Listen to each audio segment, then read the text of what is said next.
আউযু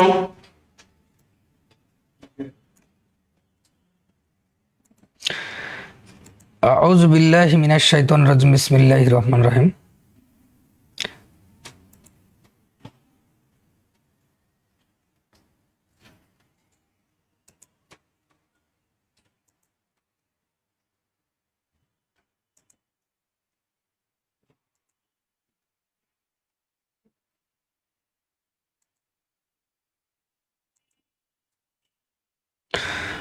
আউযু বিল্লাহি মিনাশ শাইতানির রাজিম বিসমিল্লাহির রহমানির রহিম।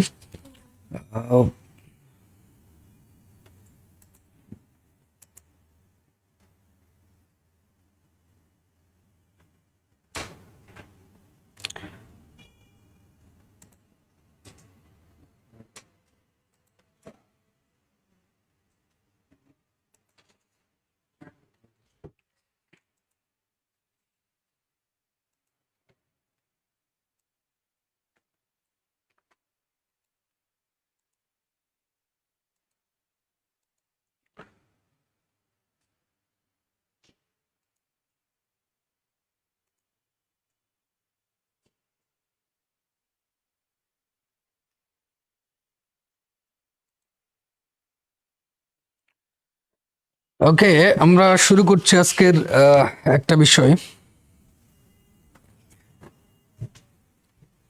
রাত অনেক হয়ে গেছে। আজকে আমরা দেখব সাক্ষ্য আইনের 114 ধারাটাকে আমরা দেখব। তো 114 ধারা কি বলছেন আমরা এটা দেখে ফেলবো ইনশাল্লাহ। চমৎকার ভাবে আমরা এখানে এই বিষয়টাকে পরিষ্কার করবো ইনশাল্লাহ।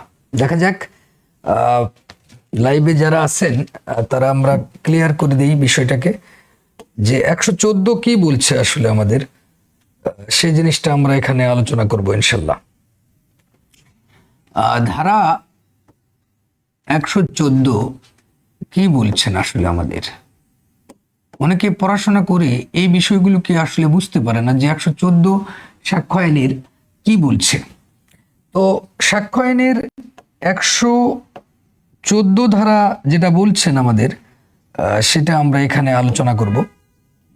দেখা যাক এই বিষয়টা আমরা একটু পরিষ্কার করব যে সাক্ষ্য আইনের বিশেষ করে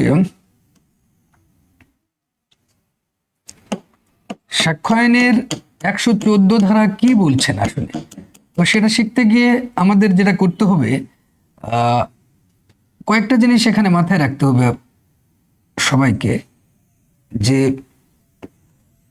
অনেকে দেখা যাচ্ছে যে আইনটা পড়ে বুঝতে পারে না, তো সেটাকে আমরা একটু পরিষ্কার করার চিন্তা ভাবনা করছি। যে এখানে যদি আমরা একটু চিন্তা করি, এখানে প্রথম যে বিষয়টা লাগবে, একটু সাদামাটা ভাবে যে প্রথম যে বিষয়টা লাগবে তাকে, যে তার একটা 114 বুঝতে গেলে প্রথমে যে বিষয়টা লাগবে সেটা হচ্ছে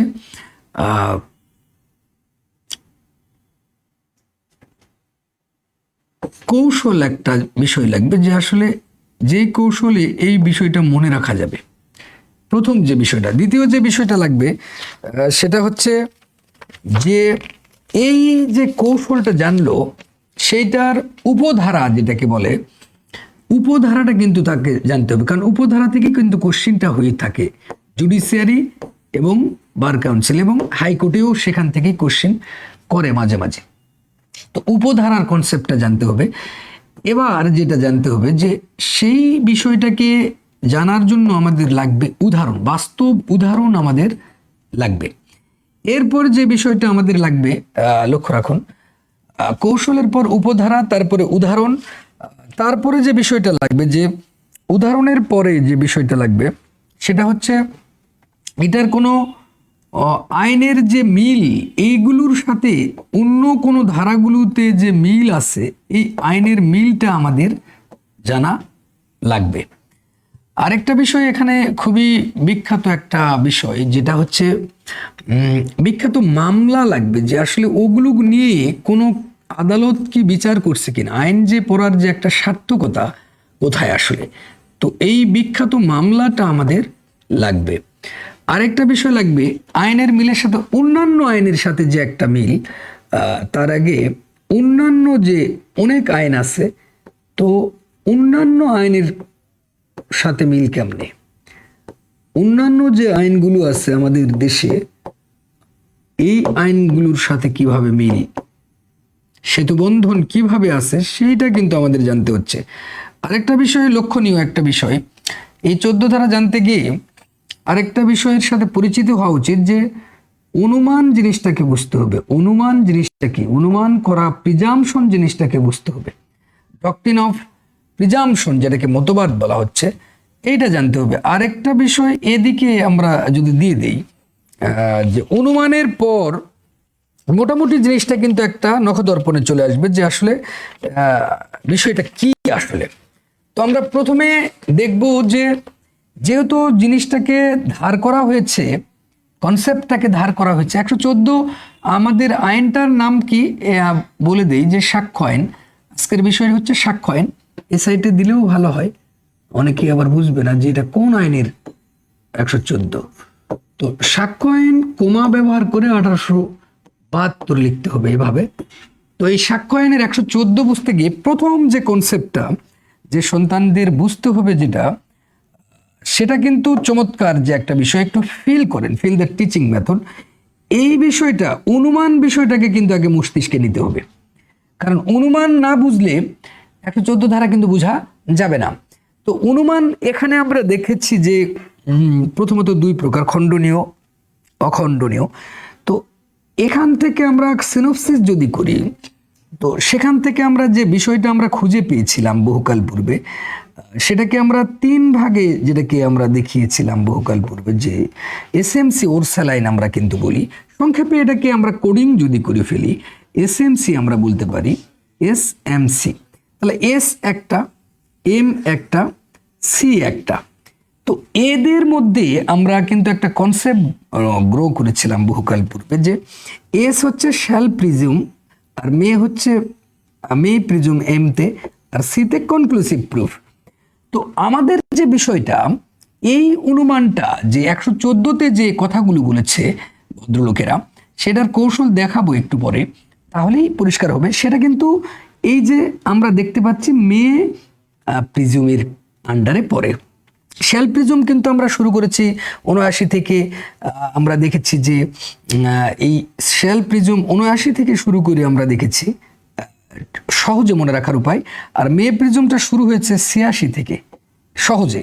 আর কনক্লুসিভ প্রুফটা শুরু হয়েছে আমরা দেখেছি 41 আর 112তে আমরা দেখেছি। তো সহজে একটা সন্তান কিভাবে নিমোনিক সিস্টেমে মনে রাখবে, যে যখনই শ্যাল প্রিজুম 79, 80, 81 এভাবে দৌড়াবে, 85, কিন্তু যখনই মে প্রিজুম 86 থেকে দৌড়াবে, তো 86, 87, 88 এইভাবে দৌড়াবে।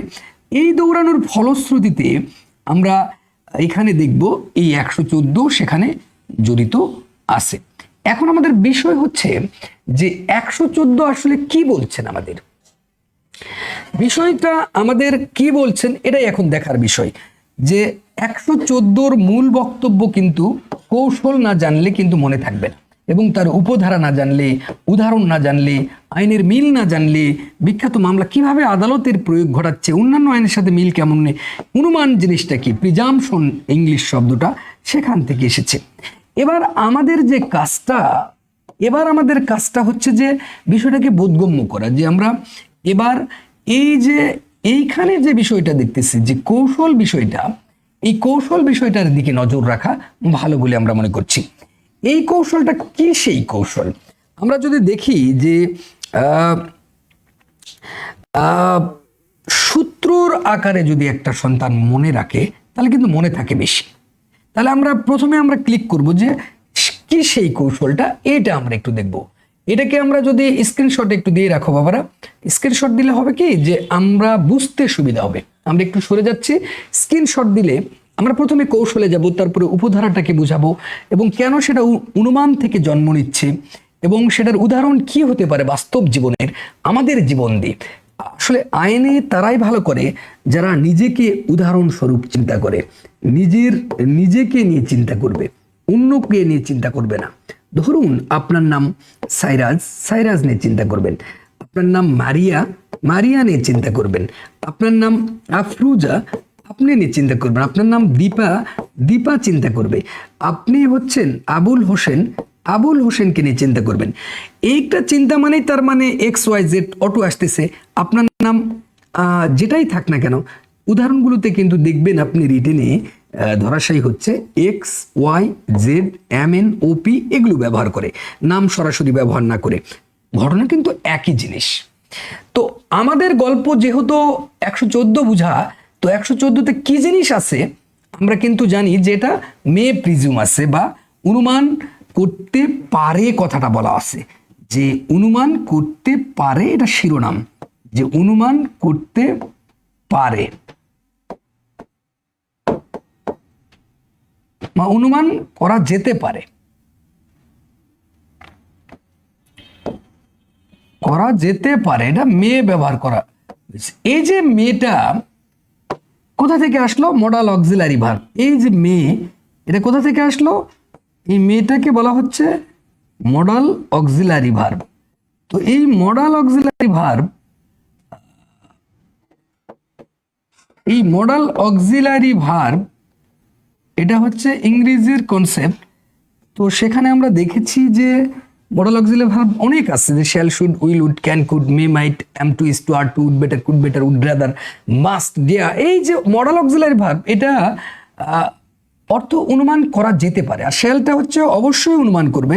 আর কনক্লুসিভ মানে চূড়ান্ত প্রমাণ, যেটাকে বলা হচ্ছে যে 41-এ আমরা পিয়াম দেখেছি, বা 112-তে 280 দিনের মধ্যে সন্তান ভূমিষ্ঠ হলে সেটা বিবাহ বলবৎ থাকাকালীন সেটা বিবাহটা হচ্ছে বৈধ বিবাহ হবে, বৈধ সন্তান হবে, যে legitimacy of children or child. তো বিষয়টা হচ্ছে যে আমরা সাক্ষ্য আইনের 114 বুঝতে গিয়ে প্রথমে ক্লিক করব কৌশলের দিকে। কি সেই কৌশল? আসুন আমরা সেই কৌশলের দিকে এখন চলে যাই। কৌশলটা হচ্ছে এখানে লক্ষ্য রাখুন বন্ধুরা, কৌশলটা কি সেটা আমরা এখন ক্লিক করব। কি সেই কৌশল, কিভাবে এখানে আমরা মনে রাখতে পারি, মূলত কিভাবে বিষয়টাকে আমাদের মস্তিষ্কে নিতে পারি সুন্দরভাবে। তো কৌশল জানার আগে আপনাদের যেটা জানতে হবে বিশেষ করে, এই কৌশলটা কিন্তু চমৎকার একটা কৌশল। কিছু কৌশলটা আমরা নিমোনিক সিস্টেমে, দ্য সফিক্স মেথড। তো এইটাকে আমরা বলবো যে চোষাবি, থাবিকা, গোনাদা। এই যে চোষাবি একটা মেয়েকে বলতেছে, একটু এখানে আসো বাবা, দুষ্টামি করা হবে না। তো এইখান থেকে যদি আমরা একটু নিয়ে ফেলি সেই বিষয়টাকে, আমরা যদি কৌশলটাকে এভাবে লিখে ফেলি, চোষাবি, এই কথাটা লিখে ফেললাম। চোষাবি একটা বলছে যে একটা মেয়েকে হয়তো কাল্পনিক চরিত্র সৃষ্টি করলাম, এই মেয়েটার নাম থাবিকা। তো এই ছেলেটাকে বলছে যে চোষাবি, এই চোষাবে সেটা পরে বলা যাবে ভিন্ন কোনো কবিতায়। এই মেয়েটার নাম হচ্ছে থাবিকা। এই থাবিকা মেয়েটাকে বলছে চোষাবি। থাবিকা কয় কি চোষাবো গোনাদা। এই ছেলেটার নাম হচ্ছে গোনাদা। গোনাদা একটা হিন্দু ছেলে, তো এই ছেলেকে বলা হচ্ছে গোনাদা বা আবির দা, যে কোনো একটা, হিন্দু হোক মুসলমান হোক, দা শব্দটা হিন্দুতে ব্যবহার করে বেশি। তো দা মানে হচ্ছে ভাই বা দাদা, তো দাদার সংক্ষিপ্ত রূপ দা হচ্ছে। তো এখানে ব্যঞ্জন যে বিচ্যুতি হলো, তো চোষাবি দুইটা গল্পের মাঝখানে যদি আমরা চিন্তা করি যে দুইটা ক্যারেক্টার, এখানে একটা মেয়ের নাম হচ্ছে থাবিকা আর এই ছেলেটার নাম হচ্ছে গোনাদা। তো এই ছেলেটা গোনাদা মানে জি, আর এর নাম হচ্ছে থাবিকার টি, তার মানে XYZ দিয়ে তো আসে। তাহলে এই গোনাদা একে বলছে চোষাবি, থাবিকা। আচ্ছা, তাহলে কি জিনিসটাকে মিন করছে? তাহলে আমাদের বক্তব্য হচ্ছে এখানে 114 ধারাকে শিখানো। তো 114 ধারার হয়েছে কি, বিষয়টা হচ্ছে উপধারাগুলো আমরা এখানে ক্লিয়ার করব। তো উপধারা এখানে কিন্তু কতে আছে, উপধারা কতে আছে, এটাতে আছে খতে, এটাতে আছে গতে, ক খ, তার মানে এটা কতে আছে, এটা খতে আছে, গতে, তাহলে এইটা আছে কিন্তু ঘতে, আর এইটা আছে কিন্তু ওতে। তো এইটাতে আছে ক খ গ ঘ ঙ, তারপরে চতে আছে এইটা, ছতে আছে এই যে গটা আছে ছ, আর চ ছ বর্গীয় ঝ, চ ছ আমরা যদি চিন্তা করি চ ছ বর্গীয় ঝ, বর্গীয় জ, ঝ। তো এটা বর্গীয় জ যদি চিন্তা করি, বর্গীয় জ, আর এইটা ঝ, তাহলে আমরা কিন্তু উপধারাগুলো পেয়ে গেলাম। এবার চিন্তা হলো যে উপধারা কয়টা আছে, 1 2 3 4 5 6 7 8 9টা জিনিস। এবার প্রিলিমিনারি কোশ্চিন যদি সন্তানদের করা হয় 114 ধারায় কয়টি বিষয়ের কথা বলা হয়েছে, তাহলে কিন্তু একটা সন্তান উত্তর করতে পারছে যে 9টি বিষয়কে মেয়ে প্রিজম করতে পারবে, 9টি এমসিকিউ কোশ্চেন। তাহলে এমসিকিউ কোশ্চেনে কিন্তু আমাদের হতে পারে এই 9টি বিষয় মনে রাখতে হবে এমসিকিউ কোশ্চেন। এবার জুডিশিয়ারিতে যেটা কোশ্চেন হয়ে যায় এগুলোকে English A B C D এভাবে যাবে। এটা যদি এ হয় এভাবে কিন্তু কোশ্চেন দিবে, এটা এ তার মানে এটা বি, এটা সি, এটা ডি, এটা এ বি সি ডি ই, এটা এফ, তারপর এটা জি, এটা এইচ, এটা আই। তাহলে জুডিশিয়ারির কোশ্চেনটা কিন্তু ইংলিশ প্যাটার্নে আসে, অপশনে কিন্তু থাকে 114 এ বি সি ডি। তখন কিন্তু সন্তানগুলো হয় কি যে এইটা কিন্তু চোষাবি থাবিকা গোনাদা আর মনে থাকে না। তো এই কৌশলটা না মনে থাকার কারণে উত্তরটা কিন্তু তারা চুজ করতে পারে না। এইটা একটা সমস্যা আমাদের দেশে। তাহলে এটাকে কিভাবে আমরা করব এখন, যে এই যে নাম্বারিং সিস্টেম যেই করুক না কেন এমসিকিউ কোশ্চেনে তাহলে আসবে কি, এটা বার কাউন্সিল পরীক্ষায় সিম্পল আসবে 9টি, কিন্তু জুডিশিয়ারির পরীক্ষাতে এখানে কোশ্চেন হবে অপশনে এভাবে ইংলিশে লিখবে 114 এ, 114 বি সি এইচ এভাবে লেখে জুডিশিয়ারির কোশ্চেনে। তাহলে আমরা কিন্তু এখান থেকে জিনিসটাকে উপলব্ধি করতে পারবো। এবার আমরা দেখি আসলে কি আছে সেখানে। এই যে চোষাবি থাবিকা গোনাদা দুইজন, থাবিকা একটা মেয়ের নাম, সাবিকা যদি হয়, গোনাদা একটা ছেলের নাম হতেই পারে। চোষাবি এখন কি চোষাবে সেটা আমরা এখনই দেখবো, এখানে চুষে ফেলবো এখানে। তাহলে এই চোষা চুষিটা কিভাবে করব, এইভাবে করব। দেখো বাবা, এইভাবে আমরা একটু চুষে ফেলবো। আচ্ছা কিভাবে সেটা আমরা একটু দেখে ফেলি।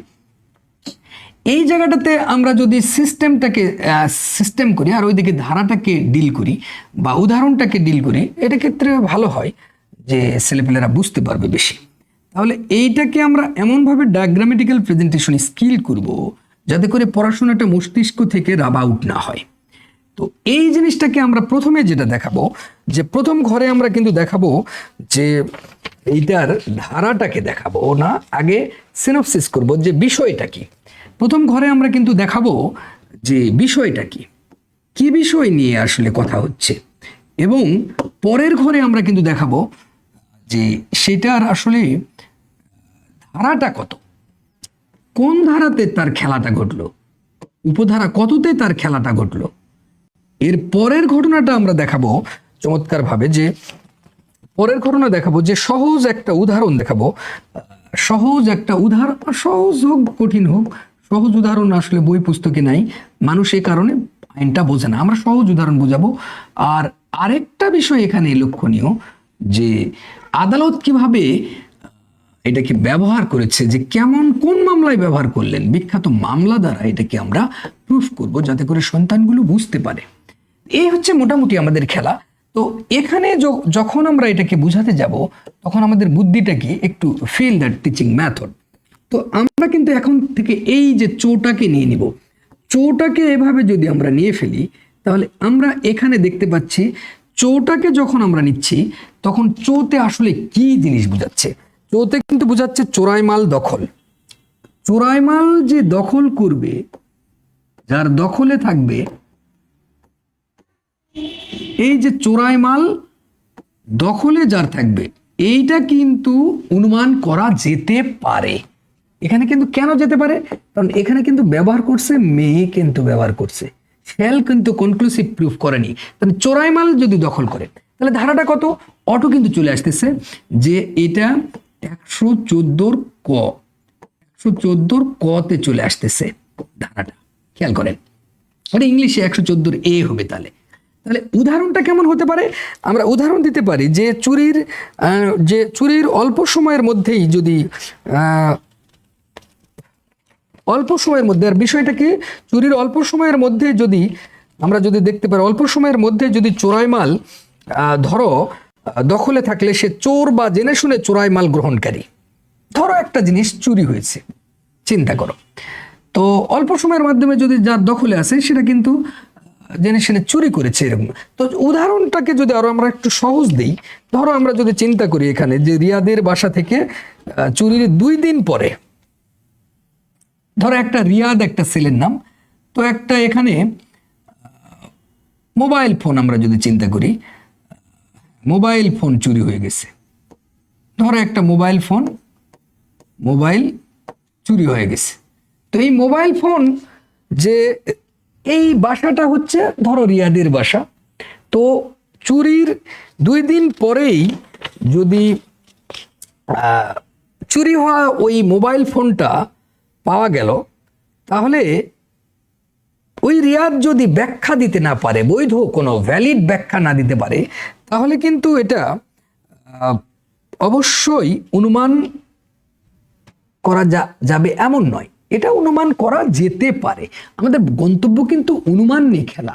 আদালত এটাকে কি করবে, আর এই অনুমানটা কে করে? আসলে এই অনুমানটা কিন্তু করতেছে ভদ্রলোক কোর্ট কিন্তু বিচার করতে গিয়ে সেটাকে অনুমান করতে পারে, করা যেতে পারে এরকম খেলা খেলতেছে। মানে হতেও পারে নাও হতে পারে। তার মানে মেয়ে কিন্তু বলতেছে কে আসলে এই কাজগুলো কার কাজ? অবশ্যই আদালতের কাজ। এই সমগ্র কাজগুলো কার কাজ? আইন পড়ে কিন্তু মানুষ বোঝে না, যারা বিশেষ করে ল ডক্টরে পড়াশোনা করে এরা ছাড়া কিন্তু আইন কেউ বোঝে না। আদালতের কাজ। এই প্রত্যেকটা কাজ কার কাজ?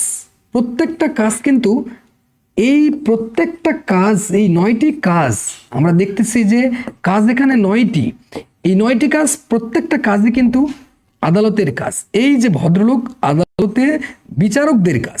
বিচারকরা দেখবে যে চোরাইমাল দখলে যার আছে সেইটা কিন্তু অনুমান করা যেতে পারে। বলছে একদম যে চোর সে বলা যাবে না, যে এর কাছেই ফোন পাওয়া গেছে মানেই যে সে চোর, এমন কিন্তু বলা যাবে না। এটা করা যেতে পারে, সেই প্রসঙ্গটা টেনে এনেছে 114 এ বা কতে। ধরো এইটা মোবাইল ফোন, এই মোবাইল ফোন ধরো আবিরের, তো চুরির 2 দিন পর ফোনটা আবিরের কাছে পাওয়া গেল। তো আবির কিন্তু এর ব্যাখ্যা দিতে পারছে না, যে আসলে বৈধ কোনো ভ্যালিড কোনো ব্যাখ্যা দিতে পারছে না ফোনটা কার, আসলে মোবাইল ফোনটা কার। তো সেক্ষেত্রে কিন্তু এই যে ভদ্রলোক আদালত, এই আদালতের কাজটা কি হবে? এই আদালতের কাজটা হবে এটা অনুমান করা যেতে পারে মেয়ে ব্যবহার করছে। ভদ্রলোক বলছে যেটা করা যেতে পারে, একদম যে সে চোর আবির এমন কিন্তু বলা যাচ্ছে না। তো এ সম্পর্কিত একটা বিখ্যাত কেস লয়ের দিকে যদি আমরা তাকাই, এই ধরনেরই খেলা ঘটেছে সানোয়াত খান। আমরা দেখেছি যে এই কেসটা যদি সন্তানগুলো আবার লিখতে পারে যে এই ধরনের বাস্তব খেলা কোথায় ঘটেছে, এই সানোয়াত খান ভার্সাস স্টেট অফ রাজস্থান কেসে এই দুর্ধর্ষ খেলাটা আমরা দেখতে পাই। বাংলাদেশের অসংখ্য কেসে আমরা দেখেছি সেই দুর্ধর্ষ খেলা। তো স্টেট অফ রাজস্থান কেসে all Indian reporter Indian case law একটা।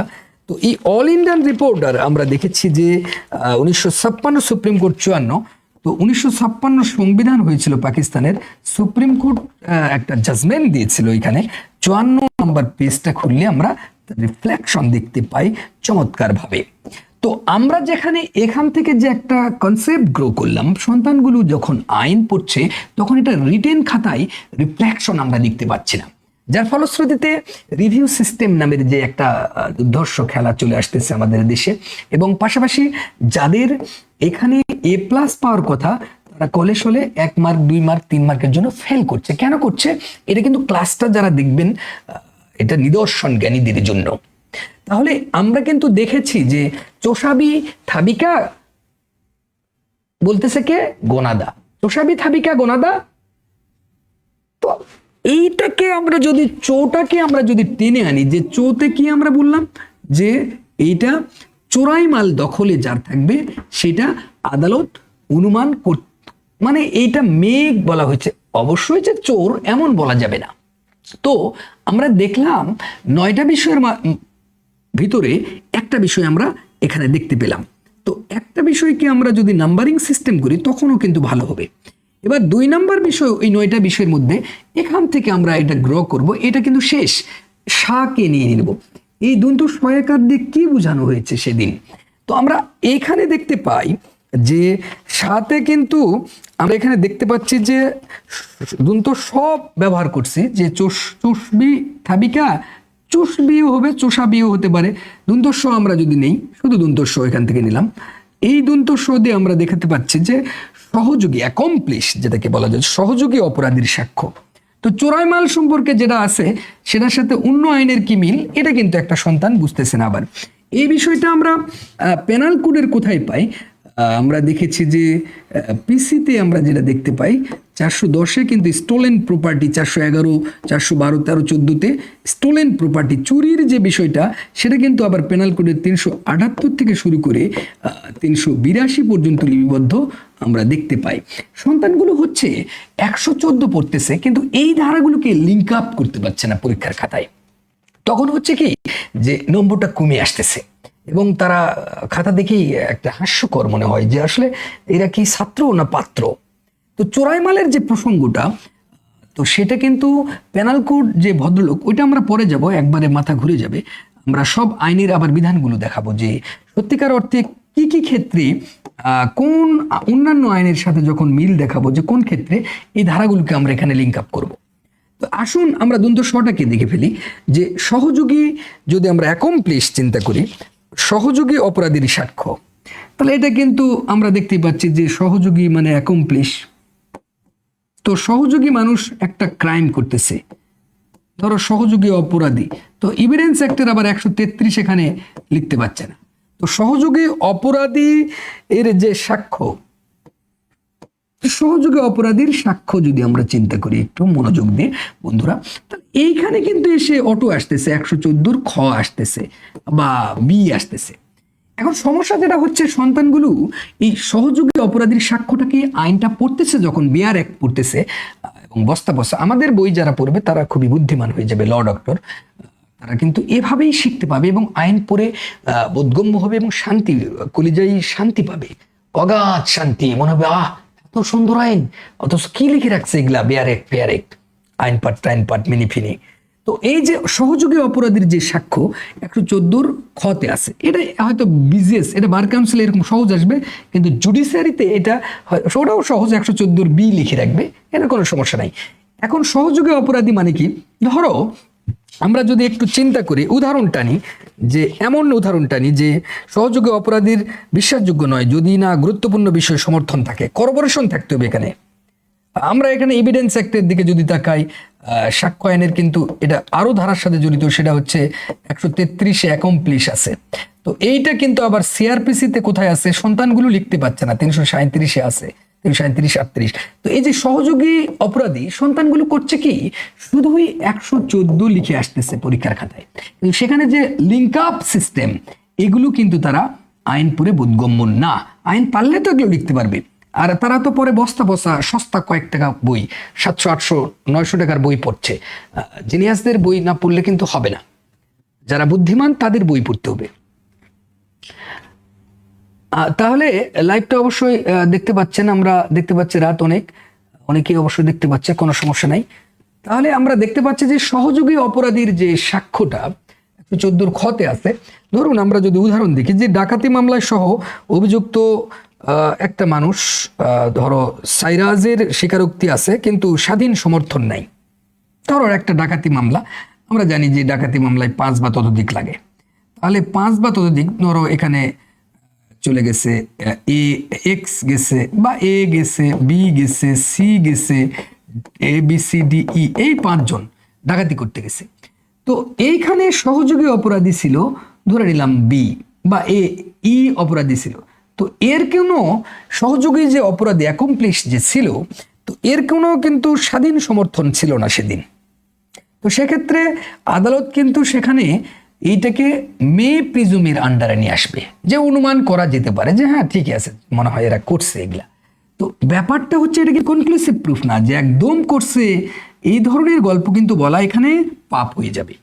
তার মানে সহযোগী অপরাধী মানে কি, ধরো অপরাধ করছে এ বি সি ডি, এর সাথে ই গিয়ে অ্যাকমপ্লিশ যে দুষ্কর্মের সহযোগী, এটা এর কিন্তু স্বাধীন যে একটা করোবোরেশন, যে স্বাধীন যে সমর্থন, সেটা নেই। সেক্ষেত্রে আদালত, এই ভদ্রলোক আদালতের কাজ তো এই নয়টা, কি করবেন এই ভদ্রলোক আদালত, সে করবে মে প্রিজুম। এটা কিন্তু সুযোগ নাই শেল প্রিজুমের, যেটা অবশ্যই অনুমান করতে হবে যে হ্যাঁ এই বেটা করছিস তুই এইটা ডাকাতি, এমন না, এটা কনক্লুসিভ প্রুফও না যে ডাকাতি তুই, এমন বলা যাবে না। তো এই ব্যাপারটাকে যদি আমরা চিন্তা করি, তো সেক্ষেত্রে একটা আমরা দেখছি যে আর ভার্সেস, সেই অনেক আগেকার কেস, আর ভার্সেস রেক্স ভার্সেস বাস্কের ভাইল। আমরা এই কেসে আমরা দেখেছি যে বাস্কের ভিলি, এই কেসটা আমরা দেখেছি যে 1916 সালের 2 KB 658, 1916 সালের একটা মামলা 2 KB, যেটা তো আমরা দেখতে পাই কুইন্স বেঞ্চ 658, অনেক আগের কেস, এটা ইউকে কেস। তো এই যে কুইন্স বেঞ্চ এখানে কিন্তু একই ধরনের দুর্ধর্ষ খেলা আমরা সহযোগী অপরাধীর দেখেছি। সহযোগী অপরাধী আমরা আরো দেখেছি যে আমাদের দেশকে যদি চিন্তা করি যে এরশাদ শিকদার ভার্সেস স্টেট কেসের দিকে আমরা যদি একটু তাকাই, আমাদের দেশের কেস যদি আমরা তাকাই, খুব যে পাপ হয়ে যাবে এমন না। তো এরশাদ শিকদার ভার্সেস স্টেট কেস থেকে আমরা যদি একটু উপলব্ধি করতে চাই, তো সেক্ষেত্রে আমরা যেটা দেখতে পাই যে এখানে কিন্তু সহযোগী অপরাধী ছিল নূরে আলম, আপনাদের মনে আছে কিনা? তো এই যে নূরে আলম যে সহযোগী আসামি, তো সেক্ষেত্রে কিন্তু এটা কিন্তু প্রুফ হয়েছে দেখে তাকে তো ফাঁসি দেওয়া হয়েছে এরশাদ শিকদারকে। তো এখানে কিন্তু মে প্রিজুম করছে তা না, রাজসাক্ষী বানা হয়েছিল, এক্ষেত্রে কিন্তু আবার এটা কনক্লুসিভ রাজসাক্ষী দিয়েছে, মে প্রিজুম করছে এমন না। এখানে কিন্তু রাজসাক্ষীর ফলশ্রুতিতে এটা একটু স্ট্রং হয়ে গেছে, করবোরেশন আছে। তো ব্যাপারটা হলো একটা সন্তান কিন্তু এভাবে আইনটা পড়ছে না। এবার চিন্তা করেন যে আমরা যদি এবার 3-এর দিকে একটু তাকাই, মজাটা দেখেন, আমরা যদি একটু 3-এর দিকে তাকাই তাহলে আমরা এখানে বি পেয়ে যাই। তাহলে বিতে কি মিন করছে এখানে, সেটাই এখন দেখার বিষয় যে বি জিনিসটা বোঝাচ্ছে কি আসলে। এরা বোঝাচ্ছে, বি জিনিস দিয়ে বোঝাচ্ছে যে বিল অফ এক্সচেঞ্জ। এখন বিল অফ এক্সচেঞ্জ জিনিসটা কি? বিল অফ এক্সচেঞ্জ, তো এই যে বিল অফ এক্সচেঞ্জ জিনিসটা কি আসলে? এই বিল অফ এক্সচেঞ্জ সম্পর্কে কি বলছে যে বিল গ্রহণ অনুমোদন হবে মূল্যবান প্রতিদানের অনুমান। তার মানে কোনো বিল গ্রহণ বা অনুমোদন হলে মূল্যবান প্রতিদানের অনুমানটা করা যেতে পারে। ধরো আমরা যদি চিন্তা, আর এখানে ধারা কত, এটা তো অটো আসতেছে 114, তার মানে খ গেছে, এখন গ, এই তো। এখন উদাহরণটা কি হতে পারে? ধরো আমরা যদি এখান থেকে বিল অফ এক্সচেঞ্জটা আমরা দেখেছি নেগোশিয়েবল ইনস্ট্রুমেন্ট, 1881 সালটাকে কিন্তু তারা আবার লিখতে পারছে না। নেগোশিয়েবল ইনস্ট্রুমেন্টে এনআই অ্যাক্ট, যেটাকে বলা হচ্ছে সংক্ষেপে এনআই অ্যাক্ট, তো 1881 সালে সেখানে কিন্তু বিল অফ এক্সচেঞ্জ, যেখানে আমরা কিন্তু দেখেছি যে negotiable instrument, cheque, bill of exchange, hundi, তো সন্তানগুলো যেটা হচ্ছে তারা শুধু 114 নিয়ে পড়ে আছে। এই যে একটা লিঙ্ক আপ সিস্টেম, এটা কিন্তু তারা বুঝতেছে না। তো 114 গতে আমরা যদি উদাহরণটা নিই যে মাহমুদ একটি বিল গ্রহণ করেছে বা বিল অফ এক্সচেঞ্জ, আদালত ধরে নিতে পারে যে প্রতিদান ছিল, কারণ কনসিডারেশন এখানে ছিল, এরকম আদালত কিন্তু ধরে নিতে পারে, একবারেই ধরবে এমন না।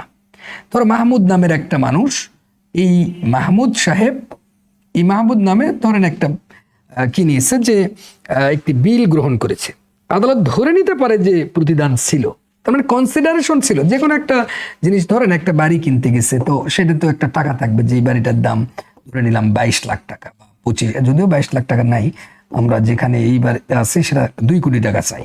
তাহলে 2 কোটি টাকার একটা কনসিডারেশন না থাকলে তো কন্ট্রাক্ট হয় না, কনসিডারেশন থাকতে হবে। কনসিডারেশন ছাড়াও আছে স্বাভাবিক ভালোবাসা, অনেক কিছুই আছে, তো সেটা আমরা দেখবো না, এক্সেপশন আছে। তো এই যে মাহমুদ যখন একটা বিল গ্রহণ করেছে, তখন কিন্তু ধরে নেওয়া হবে যে সে কনসিডারেশন প্রতিদান দিয়েছে, এটা ধরে নিতে পারে আদালত। তাহলে এইটা উদাহরণ আমরা কিন্তু দেখলাম। কিন্তু এই ধরনের বিষয়টাকে আমরা যদি অনিল কুমার কি একটা কেসে দেখি যে Mohanlal versus Grain Chambers limited, তো এই কেসটাতে আমরা যদি দেখি যে মোহনলাল একটা দুর্দান্ত কেস, তো এই কেসটা লিখতে পার Mohanlal versus Grain Chambers Limited, এই কেসটা তোমরা যদি লিখে দাও, আমাদের কেসে আছে অসংখ্য কেস, তো এই কেসে কিন্তু আমাদের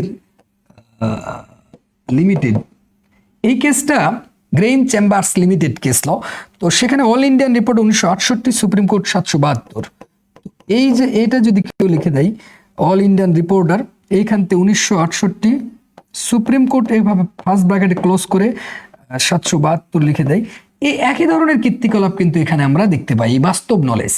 সমস্যা যেটা হচ্ছে বিল অফ এক্সচেঞ্জ নিয়ে কি বাস্তব ঘটনা ঘটেছে, সন্তানগুলো কিন্তু পরীক্ষার খাতায় এগুলো লিখতে পারছে না।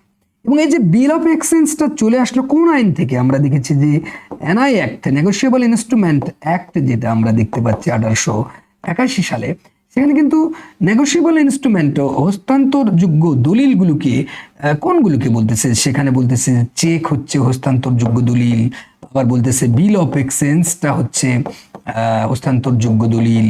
তো এই বিল অফ এক্সচেঞ্জ আর কোন আইনে আছে সেটা কিন্তু লিখতে পারছে না। আবার হুন্ডিটা কিন্তু এগুলোকে কিন্তু নেগোশিয়েবল ইনস্ট্রুমেন্ট বলা হচ্ছে। তো এগুলোর আবার ধারা কোনগুলোর সাথে জড়িত সেটা কিন্তু মানুষ পরীক্ষার খাতে লিখতে পারছে না। তো এটা আসলে পারবেও না, তো বুদ্ধিমান মানুষ নাই বাংলাদেশে। 1% সলিমুল্লাহর দেশে 99% মূর্খ মানুষ আমরা।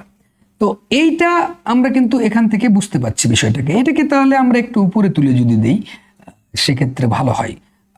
এইবার আমরা যদি একটু চিন্তা করি এখান থেকে যে 4 নম্বরে তাহলে কি জিনিসটা আসতেছে, তাহলে 4 এখান থেকে নাও, এই থা, তার মানে এই থা দ্বারা কি বুঝাইছে, যে থাকা। কি থাকা জিনিস, ধরো পূর্বে কোনো একটা জিনিস ছিল, তার মানে ধরে নিতে হবে এখনো সেটা আছে।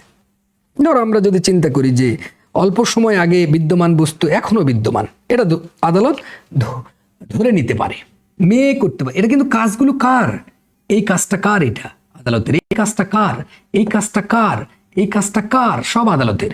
আদালত এগুলো ধরে নিতে পারে, অনুমান করতে পারে। তাহলে অল্প সময় আগে জিনিসটা ছিল, তাহলে ধরে নিব যে এখনো জিনিসটা আছে। তাহলে সেটা কোথায় আছে, 114 ঘতে আছে। তাহলে ঘ মানে কি, ঘতেই চিন্তা করো ঘর। ধরো অল্প সময়ে, এই যে ঘতে কিন্তু চিন্তা করতেছে, সিনোপসিসটা দেখো, একটু সময় দেখতেছে এই ঘরটা আছে। ধরো 6 মাস আগে একটা বিল্ডিং বা এই ভবনটা, ঘরটা ছিল, কিন্তু এখনো আদালত ধরে নিবে যে না, ওইটা পান্থপথ বা ফার্ম গেটে ওই ঘরটা এখনো আছে। সেটা যে উপরে চলে গেছে এমনও তো হতে পারে যে সেটা ভূমিকম্প যে শুরু হয়ে গেছে বাংলাদেশে, তো ওই ঘরটা নাও থাকতে পারে। কিন্তু আদালত কিন্তু সেটাকে কি করছে, যে ধরে নিতে পারে। আইনটা কিন্তু এইভাবে চমৎকার ভাবে কেউ বোঝে না, যার ফলশ্রুতিতে শান্তি পায় না। কি লিখতেছে পরীক্ষায়, কি পড়তেছে আল্লাহ ভালো জানে। তো আমরা স্যার আসসালাম, হ্যাঁ এটাই সেটা বাবা, এটা পড়াচ্ছি, আগে কখনো দেখিনি করিনি, হ্যাঁ এটাই সাজ্জাদ, এই ক্লাসটা এটা চুষবি জিকারে, এটাকে আবার আমি কখন কোন সূত্র পড়াই ঠিক নাই, এক এক সময় এক একটা পড়াই। এটাই হবে চোষাবি থাবিকা গোনাদা, চোষাবি থাবিকা একটা মেয়ের নাম, গোনাদা কি চোষাবি, সেটা আমরা এই যে চুষতেছি এখানে। ধরো থাকা, যে অল্প সময় আগেই কিন্তু এইটা অল্প সময় বলতে যে এটা তো ঘতে আছে, তো ঘতে এই ঘরটাও যদি চিন্তা করি, বা ভবন, কোনো ভবন ফার্ম গেটে, যে এই ভবনটা 6 মাস আগে এখানে ছিল, কোথায় আসছিল, ধরো পান্থপথে ছিল। এখন আদালত এখানে বসে থাকে, কি কাজ করবে, তার কাজ কি, তার কাজ হবে সে চিন্তা করবে মেয়ে, হ্যাঁ এটা ধরে নিতে পারে যে এখনো ওই বিল্ডিংটা ওখানে আছে। এটা তো অবশ্যই কেন নয়, তো একটু যুক্তি দেখো, যে অবশ্যই এজন্য নয়, এমন হতে পারে সে বিল্ডিংটা ভেঙে নতুন একটা বিল্ডিং করেছে, হতেই পারে এটা। তো সেক্ষেত্রে আদালতের কাজ কি, এটা ধরে নিতে পারে, মেয়ে ব্যবহার করছেন তারা ভদ্রলোকেরা। That's the auxiliary verb, and you of all know that's the auxiliary verb. Maybe you know that's the shall, should, will, with, can, could, may, might, am to, is to, are to, would better, could better, would rather, and must, yeah, am to, is to, are to, and to, would, had better. এই যে would better, had better, এগুলো কিন্তু modal auxiliary verb. তো এখানে আদালতের কাজটা কি, আদালত এটা ধরে নিতে পারে যে হ্যাঁ বাড়িটা ওখানে আছে। এবার আমরা চিন্তা করব যে 5-এর দিকে যদি একটু মুখ ফিরে আসি, 5-এ আমরা এখানে পাই এই যে বি পাই। এখন এই বিটা কি বলতেছে, যে এই জিনিসটাকে আমরা যদি বিল অফ এক্সচেঞ্জের পর থাকা মানে পূর্ববর্তী অস্তিত্ব, এই বিচারিক বা সরকারি কাজ, এই যে বিচারিক কাজ, বিতে বোঝাচ্ছে যে বিচারিক কোনো কাজ। ধরো আদালত কোনো একটা কাজ করছে, বিচারিক কাজ। এখন বিচারিক কাজ কি জিনিসটা সন্তান কিন্তু এটা পুরো বুঝে না, বিচারিক কাজ কেমন হতে পারে আর কোথায় আছে সেটা তো অটো জানতেছে, যে 114 এই যে এখন যদি চিন্তা করি যে একটা 114 মধ্যে উদাহরণটা আমরা কি ট্রিট করতে পারি, তার মানে এখানে উদাহরণ কিন্তু একটা বাড়ির উদাহরণ দিয়েছে, যে ঘ আছে, ঘতে ঘর, এই যে এই ঘরটা এখানে পান্থপথে আছে, এই ঘরটা এখন অনুমান করতে পারে যে কিছুদিন পর নাও থাকতে পারে। এখানে কি উদাহরণ দিতে পারি আমরা? বিচারিক কাজ, ধরো একটা বিচার করতেছে এই কোর্টে, একটা মামলার বিচার, চাঞ্চল্যকর মামলার বিচার করতেছে, সেটা ধরে নিতে পারে যে কি বিচারক কাজ করতেছে।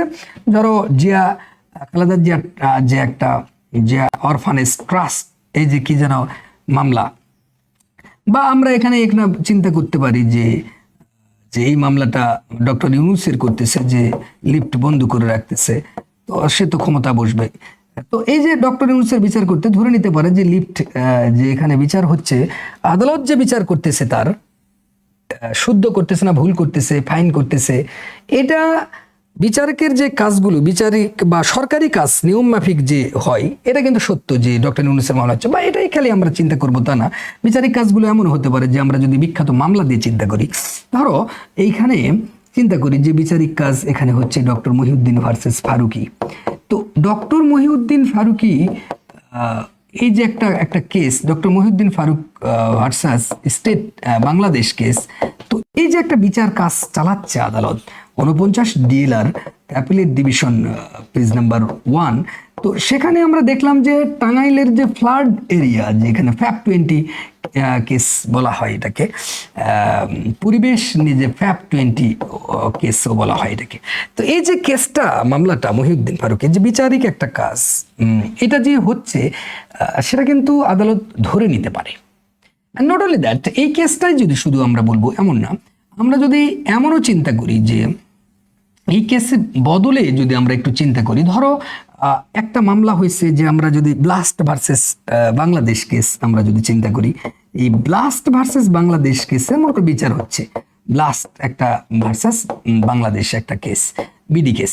তো আমরা এটা কিন্তু সাইটেশন জানি যে 55 ডিএলআর, আমরা জানি পেজ নাম্বার 55 ডিএলআর 353।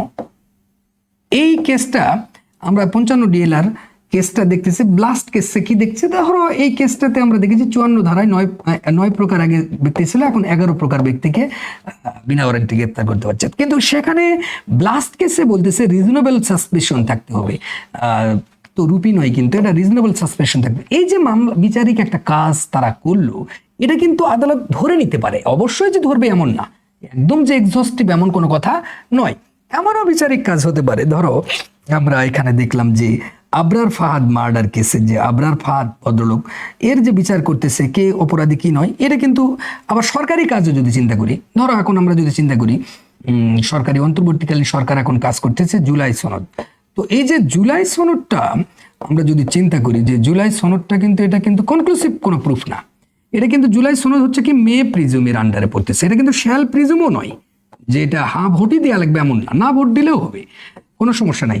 কারণ কি আমাদের আইন বলছে যে সরকারি কোনো কাজগুলোকে, এটা কিন্তু সরকার বা জনগণের ম্যান্ডেটে, যদিও আমাদের দেশে 3 বার গণভোট হয়েছে, তো এই যে সরকারি কাজ বা বিচারিক কাজগুলো মে প্রিজুমের আন্ডারে চলে যাবে। অ্যান্ড নট অনলি দ্যাট, যে মে প্রিজুম আর হবে যে প্রত্যেকটা জিনিস বাইন্ডিং ফোর্স আবার আছে 11, সেটা এক্সেপশনও আছে। আমরা দেখব যে আর্টিকেল, আবার সংবিধানের আর্টিকেল যদি আমরা চলে যাই 111-তে, তো সেখানে কিন্তু বাইন্ডিং ইফেক্ট বলা হচ্ছে, সুপ্রিম কোর্টের উচ্চ আদালতের রায়গুলো কিন্তু নিম্ন কোর্টের জন্য আবার বাইন্ডিং ফোর্স অ্যাপ্লাই করতেছে। তো সেক্ষেত্রেও এক্সেপশন আছে, আমরা দেখাবো পরে। এবার আমরা যদি 6-এ চলে আসি, যে চোষাবি থাবিকা কা থেকে, এই যে 6-এ যদি আসি, কা জিনিসটা কি বলতেছে এরা, কা দ্বারা এরা বোঝাচ্ছে যে ব্যবসায়ের সাধারণ থাবিকা আমাদের বলছে বিচারিক বা সরকারি কাজ তো আমরা দেখলাম যে পূর্ববর্তী অস্তিত্ব বিদ্যমান, এটা তো আমরা দেখলাম। বিচারিক কাজও দেখলাম, ও গেল, এই ওতে আবার তো বলছে বিচার করতেছে, মনে করো যে এত দোষ স্বীকার করলাম, এইভাবে আমরা কিন্তু বলেছিলাম যে 265-র ওতে আমরা বলছি যে 241 ক না, 241-এর ক খতে যেমন আমরা দেখি না যে ম্যাজিস্ট্রেট আদালতে বিচার 242, হ্যাঁ 265-র ও, 265-র এই যে ও, তো সেখান থেকে যদি দোষ স্বীকার করে, দোষ স্বীকার পরেও যদি দণ্ড দেয়, তখন দণ্ড দিলেও সেশন জাজ কোর্টে, তাহলে এই যে বিচার করতেছে একটা দোষ স্বীকার করলো, মনে করেন আবরার ফাহাদ মামলায় আমাদের যে কেউ করছে, বুয়েটের যে ছাত্রগুলা দোষ স্বীকার করে শাস্তি দিয়েছে, তো সেটা কিন্তু আমরা এখানে রিফ্লেকশন দেখতে পাচ্ছি। তাহলে আমাদের ঘটনাটা কি বিচারিক কাজটা বা সরকারি কাজও হতে পারে, শুধু যে বিচারিক কাজ তা না, সরকারি কোনো কাজ হলেও হবে। কিন্তু সরকারি কোনো কাজ যদি হয় সেক্ষেত্রে মে প্রিজম। সরকারি কাজ কি? ধরো আমরা চিন্তা করলাম যে এখানে যদি একটু চিন্তা করি যে পদ্মা সেতুর বানাচ্ছে মেট্রো রেল। আচ্ছা, মেট্রো রেল যদি চিন্তা করি, এই যে মেট্রো রেল বানাচ্ছে ভদ্রলোকেরা, আমাদের আওয়ামী লীগ গভর্নমেন্টের যে মেট্রো রেলটা বানালো, পাশাপাশি আমাদের পদ্মা সেতু যে পদ্মা ব্রিজ বানালো, তো এগুলো কিন্তু সরকারি কাজ ছিল। তো এগুলাতে দেখা যাচ্ছে যে কেউ অনেক বলছে যে টাকা ঘুষ মেরে খাইছে, অনেক কিছু খাইছে, এগুলো কিন্তু কনক্লুসিভ না বা এগুলা শ্যাল না, এটা হচ্ছে মে প্রিজুম, যে সরকারি কাজ এগুলো। তো সরকারি কাজে এগুলা কেউ যদি বলে যে এটা শ্যাল বা কনক্লুসিভ, এমন কিন্তু বলা যাবে না। বাস্তব প্রেক্ষাপট কি সেটা পরে বলা যাবে ভিন্ন কোনো কবিতায়। তাহলে আইন কি বলছে এটাই বলতেছে। আইন অবশ্য নরম ভাষায় লেখে, কাজ কিন্তু কঠিন। তো এই যে ছয়ের দিকে যদি আমরা তাকাই, ছয়ের দিকে ভদ্রলোকেরা বলতেছে যে ব্যবসার সাধারণ ধারা কাজ, যে ব্যবসার রিলেটেড যে কাজগুলো, এই কাজগুলো কি, এই কাজগুলো হচ্ছে ব্যবসা রিলেটেড, যেগুলা সাধারণ ব্যবসার যে রীতি, সাধারণ রীতি, এই রীতিগুলো অনুযায়ী যে কাজগুলো, তো সেগুলো কিন্তু মে প্রিজমের আন্ডারে আসবে। তো সেখানে আমরা দেখতেছি যে ব্যবসার যে সাধারণ ধারা বা রীতি, ব্যবসার যে প্রচলিত নিয়ম স্বাভাবিক যাচাই হয়েছে ধরে নেওয়া যায়। ধরো আমরা যদি স্বাভাবিক যাচাই হয়েছে ধরে নেওয়া যায়, ব্যবসা প্রত্যেকদিন মনে করো যে একটা কি বলা যায় যে ব্যবসায়িক একটা দৈনিক খাতায় হিসাবের যে একটা খাতাতে লিখে রাখতেছে, তো হিসাব খাতা যেটা থাকে, হাল খাতা করে যে টাকা লেখা যাচ্ছে, এগুলো কিন্তু মে প্রিজম, যে সত্যিকারে যে এগুলা কনক্লুসিভ তা না। এক্ষেত্রে আমরা একটা বিখ্যাত কেস তো আমরা এখানে টেনে আনতে পারি।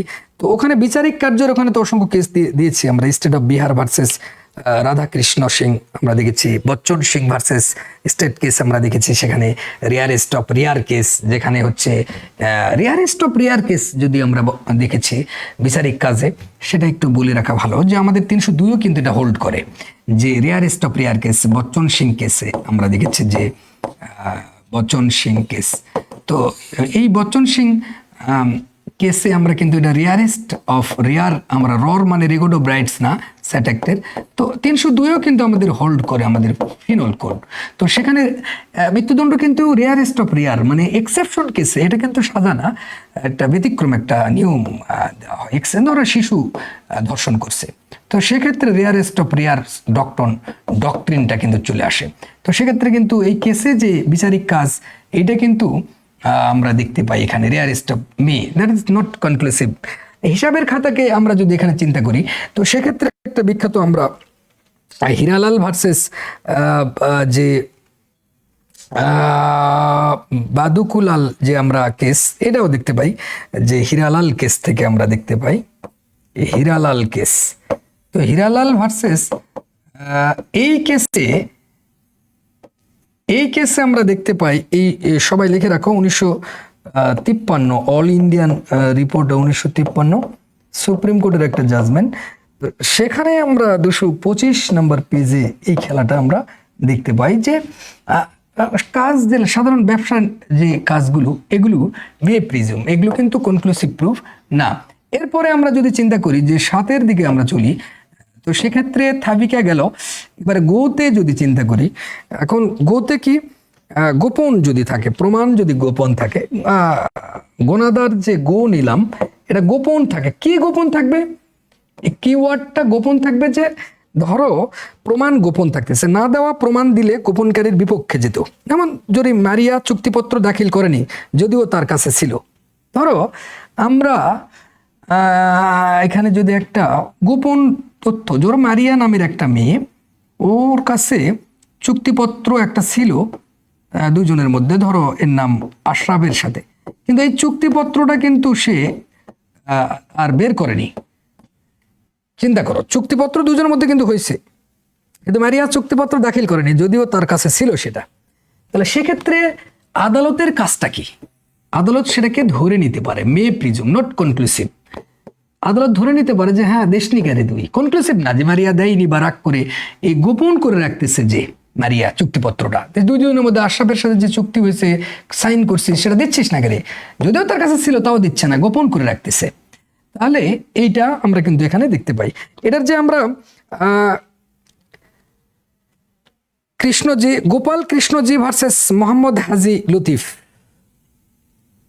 হ্যাঁ এখানে দিতে পারি যে বাংলা দিয়ে লিখি, ইংলিশে খালি লিখতেছি, অনেকে আবার বাংলা বোঝে না, বাংলা বোঝে। গোপাল কৃষ্ণ, এই যে গোপাল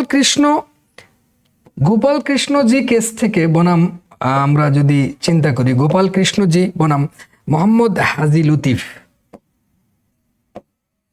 মোহাম্মদ হাজি লতিফ কেসে কিন্তু এই একই ধরনের রিফ্লেকশন আমরা দেখতে পাই। এই কেসটা আমরা সাল শুধু ব্যবহার করব, বেশি লিখবো না এখন। 1968 সালের কেস, ডিএলআর ফেলার শেখার জন্য আমাদের এখানে ভর্তি হতে হবে। এরপরে হচ্ছে 8-এর দিকে যদি না দেখি, তো না দ্বারা এরা কি বলছে যে না দেওয়া, প্রশ্নের উত্তর না দেওয়া। এই গুণাদার না মানে হচ্ছে না দেওয়া। কি না দেওয়া? প্রশ্ন করছে উত্তর দিচ্ছে না। ধরো একটা প্রশ্ন করছে, যে এই প্রশ্নের উত্তর দিচ্ছে না।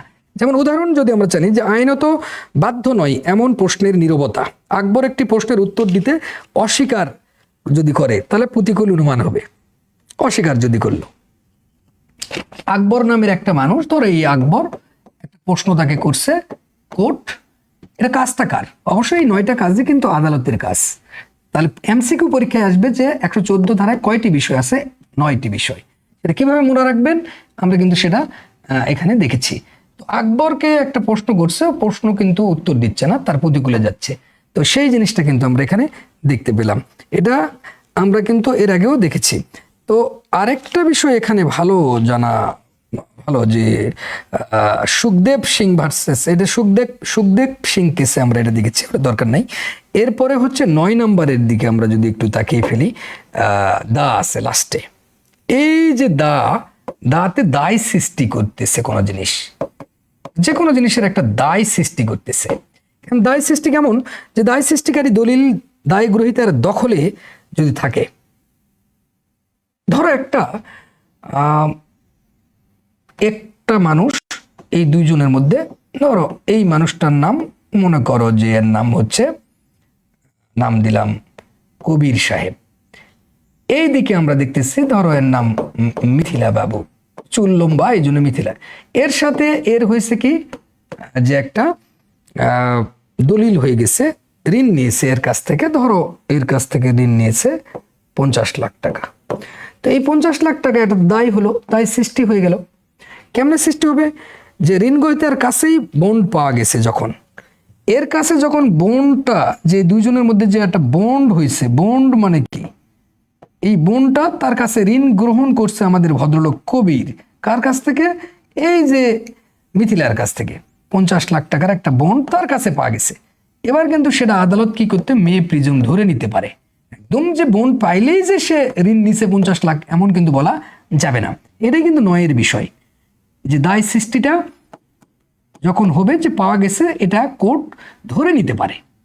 এটা যে কনক্লুসিভ না। আমরা কিন্তু এসএমসি ওরসে লাইন খাইছি, তো এসএমসির মধ্যে শ্যাল প্রিজুম নয়, এটা কিন্তু মে প্রিজুমের আন্ডারে পড়তেছে সব কটাই 9টা। সিতে তো কনক্লুসিভ প্রুফ আমরা তো জানি এটা 41 আর 112-তে আছে। আর শ্যাল প্রিজুম তো 79 থেকে শুরু হয়েছে, আর মে প্রিজুম তো 86 থেকে শুরু। এখানে আবার এভাবে যায় 114-তে আছে, আর এখানে এভাবে যায় 105-এ আছে। তো 105-এ পিনল কোডের যে আবার 76 থেকে 95 প্রমাণ করতে হবে, সন্তানরা এই 76 আর লিখতে পারছে না, যে 76, এই 77, এই 78, 79, এইভাবে কিন্তু তারা কিন্তু ব্যাখ্যা এখানে মানে এখানে যে সুন্দর করে ফ্রি হ্যান্ডে লিখবে, এই শক্তিটা তাদের মাঝে আমরা দেখতে পাচ্ছি না। এবার আসেন, তার মানে মোটামুটি আমরা এখান থেকে একটা সিনোপসিস করলাম যে চোষাবি থাবিকা গোনাদা, চোষাবি থাবিকা গোনাদা জিনিসটাকে একটা সন্তান যদি এখান থেকে বোধগম্য করে পড়তে চায়, তাহলে মেটারটা কি দাঁড়ালো? মেটারটা যেখানে দাঁড়ালো যে সন্তানগুলোর এমসিকিউ কোশ্চেন কি আসবে। এমসিকিউ কোশ্চেন আবারও বলে রাখি যে অনুমান প্রধানত কত প্রকার, তো সেখানে আমরা জানি। এবার যদি বলে 114 ধারায় কতটি বিষয় মে প্রিজুম করা হয়, তাহলে অপশনে কিন্তু থাকবে যে বলো তো বাবা তোমার আব্বার নাম কি? অপশন দেন স্যার। তাহলে এখানে থাকবে 6টি, কখনো অপশন থাকবে 5টি, আবার অপশন থাকবে 10টি, অপশন থাকবে 9টি। তাহলে উত্তর কিন্তু 9টি। এইটা কিন্তু এমসিকিউতে আসবে। এবার জুডিশিয়ারি পরীক্ষায় কিন্তু এভাবে আসবে না। জুডিশিয়ারি পরীক্ষায় বলবে এভাবে, চোরাইমাল দখলে থাকলে অব্যাহতি পরে যে চোরাইমাল এই প্রসঙ্গ আছে কোথায়, 114 ক এ, এখন আবার বাংলাও দিবে না, 114 এই B C H I Z M এই জিনিসগুলো দিবে, এ দিবে নাহলে বি দিবে নাহলে C D E F G H I দিবে। তখন কিন্তু সন্তানগুলো হচ্ছে কি উত্তর করতে পারছে না। এবার আমি কোশ্চেনগুলো খালি মামলা করতাম যে এই বিখ্যাত মামলাটি কোন ধারার সাথে জড়িত বা কোন ক্লোজের সাথে জড়িত, তখন আইন পড়ে শান্তি পাইতো যে বাস্তব নলেজটা তাদের কোশ্চেন করা হতো। তাহলে এই 114 গল্পটা কিন্তু এমনটা। কিন্তু এখন বিষয় হচ্ছে ছেলেপেলে তো এইটুকুই লিখতে পারে না, এগুলোই তো বোঝে না। তখন আবার সমস্যা যেটা হচ্ছে, কেন তারা ফেল শব্দটা তাদের কপালে জুটতেছে, এইটা আমরা একটু দেখাই যে এরা অন্য আইনগুলোর সাথে এগুলো লিঙ্ক আপ করতে পারছে না, কেসটা তো দূরের কথা। এবার আসেন এই জায়গাটা থেকে আমরা একটু বলি যে আরেকটা জিনিস কি ভুল করতেছে তারা আরেকটা যে জিনিসটা ভুল করতেছে, অন্য আইনগুলোর সাথে বা এই আইনের সাথে কোন কোন ধারাগুলো জড়িত এগুলো কিন্তু লিখতে পারছে না। তার মানে আমরা এটাকে সাদামাটা ভাবে এটাকে বলতে পারি যে আইনের মিল বলতে পারি, যে আইনের সাথে জড়িত যেটা আইনের মিলটা তারা পরীক্ষার খাতায় তুলে ধরতে পারছে না। আর এই আইনের মিল তুলে না ধরার কারণে যেটা হচ্ছে তারা কিন্তু ফেলটা বারবার করতেছে। কেন, যেখানে এ প্লাস পাওয়ার কথা সেখানে ফেল হচ্ছে, কেন হচ্ছে আমরা কিন্তু বোঝাতে সক্ষম হয়েছে। কেমনে আরো একটু পরিষ্কার করে দেই যে এই জায়গাটা একটু যদি চিন্তা করেন সন্তানগুলো যারা আছেন তারা অবশ্যই বুঝতে পারবেন যে আসলে এটা কি ধরনের টিচিং মেথড। অবশ্যই এটা অন্য ধরনের একটা টিচিং মেথড, যে এই জায়গাটাতে এরা মিল করতে পারছে না। কিভাবে দেখুন, ধরো আইনের একটা মানুষ ধারাগুলোকে মিল করতে পারে। ধরুন এইটাকে যদি আমরা চিন্তা করি যে আইনের নামটাকে তারা পরীক্ষার খাতায় লিখতে পারছে না, এই রিলেটেড আইনের নামটা এখানে তো চমৎকার লিখতে পারছে না, এবং এই যে বিধানটা তারা কিন্তু একটা বার চার্টে বা এইরকম বর্ডারে দেখাতে পারছে না। যদি আমরা চিন্তা করি আমাদের গন্তব্য কিন্তু 114 ধারাকে পড়ছি, আমাদের আজকের গন্তব্য শুধু 114। তো 114 নিয়ে সারা জীবন ক্লাস নিলেও শেষ হবে না, তো বিশেষ করে এত পড়া লাগে না। এই কারণেই আমি চিল্লাচিল্লি করে বলি যে আসলে প্রিলিমিনারিতে 100 প্রশ্ন পড়লেই হয়, আর রিটেনে মাত্র এবার 13টা পড়াতাম 60টা পড়লেই হবে, আর ভাইভাতে কোনো প্রশ্ন পড়া লাগবে না। তখন কিন্তু সন্তানগুলো অবাক হয়ে যায় যে কি বলে এটা, যার অগাধ জ্ঞান নলেজ বুদ্ধি আছে কিভাবে কোন কোশ্চেন আসবে তারা কিন্তু রিসার্চ করে এখানে বসে আছে। তো তুসবি জিকারে হাউদ দলিল করে এই একই জিনিসই এটারও খেলা আছে, বিভিন্নভাবে আমরা বুঝাবো সাজ্জাদ, এইটা আগে ক্লিয়ার করি। তো মূল বিষয় হচ্ছে আইনের নামটা আমরা লিখতে পারছি না। আইনের নাম যখন আমরা লিখতেছি, হ্যাঁ এখানে আমরা যদি চিন্তা করি যে সাক্ষ্য আইন, তো সাক্ষ্য আইনে আমরা যখন শুধু 114 পড়ব, এই আইনের 1872 সালের এই আইনের আর কোন ধারা এখানে জড়িত, তাহলে এখানে কিন্তু ছেলেপেলেরা এই ধারাগুলোকে লিঙ্ক আপ লিখতে পারছে না। 4 ধারা জড়িত, কারণ 4 ধারায় কিন্তু আমরা দেখেছি যে অনুমান 3 প্রকার বলা হয়েছে, তাহলে 4 ধারা জড়িত। এবার 4 ধারার পরে ওই ছেলে আর লিখতে পারছে না যে 4 ধারার পরে 101ও কিন্তু এখানে জড়িত। কেন জড়িত? যে প্রমাণের ভারটা 114 অনুমান তৈরি হলে প্রমাণের ভার স্থানান্তরিত হয় সংশ্লিষ্ট পক্ষের উপর, শিফটিং অনার্স লাইস। 102 কার উপর করে? 102 সেটা অনার্স করবে, 102ও জড়িত। এবং এবার 106 বিশেষ জ্ঞানের জেরে থাকবে, যে বিশেষ জ্ঞান মানে কি 106 কিন্তু জড়িত। এখন 106 কোনটার ক্লোজের সাথে জড়িত, সেটা কি কয়ের সাথে না ক্ষয়ের সাথে না গয়ের সাথে, এইটা কিন্তু দেখা বিষয়। যে বিশেষ জ্ঞান আছে, যেমন 114 ক চোরাইমাল যার কাছে আছে, তার মানে এইখান ক্ষেত্রে 114 ক কিন্তু জড়িত। চোরাইমালের বিষয়টা যে বিশেষ জ্ঞানে আছে, যে কার জ্ঞানে আছে, যে কে চুরি করছে, 114 ক কিন্তু 106 সাথে জড়িত, কারণ 106 আছে বিশেষ জ্ঞানের বিষয়, 6 এর সাথে আবার জড়িত। 114 6-এর সাথে, ছতে কি আছে আমরা কিন্তু 114 6-তে আমরা দেখেছি যে সেখানে প্রমাণ গোপন, যেমন না দেওয়া প্রমাণ, যেমন মারিয়া চুক্তিপত্র দাখিল করেনি, তো সেটা কিন্তু বিশেষ জ্ঞান আছে যে কার কাছে ওই দলিলটা আছে বা চুক্তিপত্রটা আছে, তাহলে এটা কি 106-এর সাথে জড়িত নয়? বুদ্ধিমানরা কিন্তু চিন্তা করতেছে, আর বোকারও তো এগুলো বুঝবে না। এরপরে হচ্ছে কি না, বোকারও বুঝবে। এই ব্যাপারগুলো আমরা ঝয়ের সাথে আমরা দেখতে পাই। তখন ঝতে কি আছে, আমরা ঝতে কিন্তু দেখেছি যে যে দায় সৃষ্টিকারী দলিল, যেমন ঋণ গ্রহীতার কাছেই বন্ড পাওয়া গেল, এটা কিন্তু মে প্রিজুম করতেছে তারা। তো এইটা কিন্তু সন্তানগুলো এই আইনটাকে মিল করে লিখতে পারছে না। এবং নট অনলি দ্যাট, এই 114 ধারা তো আমরা তো দেখলামই, আর 113 তো ছিল, 13 তো এখন বাতিল করছে, ওটার সাথেও জড়িত ছিল। এবার 114 ক যে আমরা চিন্তা করছি যে ধর্ষণের সম্মতির অভাব মে প্রিজমের বিপরীত প্রকৃতি বোঝাতে ব্যবহৃত হয় তুলনায় 114 ক। এবার 90-এর যদি আমরা চিন্তা করি, ধারা 90-এ 30 বছরের যে পুরাতন দলিল, সেটা কিন্তু সেটা আমরা 90-এর আমার 30 বছর দলিল বৈধ ধরে নেওয়ার অনুমোদন 114-র সাধারণ অনুমান নীতির বিশেষ রূপ।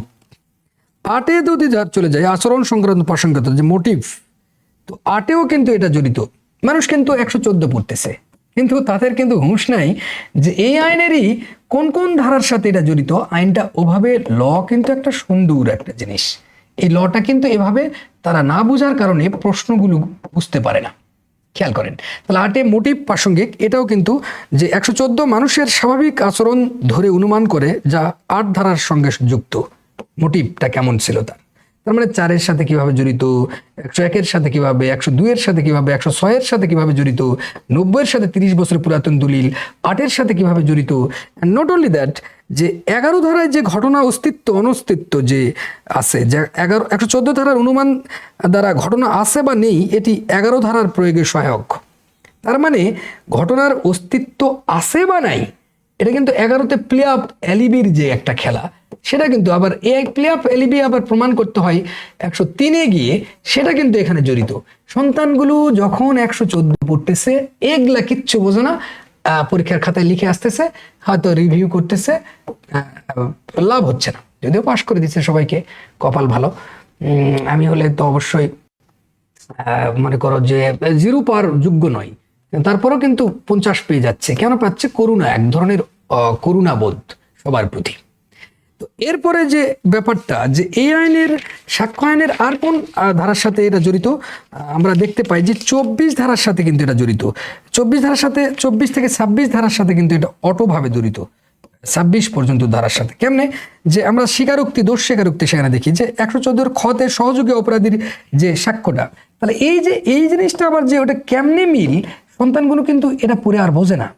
কেমনে বোঝে না? দেখো যে এটা তো দোষ স্বীকারোক্তি, কনফেশন আছে, তো দোষ স্বীকারই করতে গিয়ে সহযোগী আসামি তো আমরা 114-এর কততে পাইছি? খতে পাইছি না?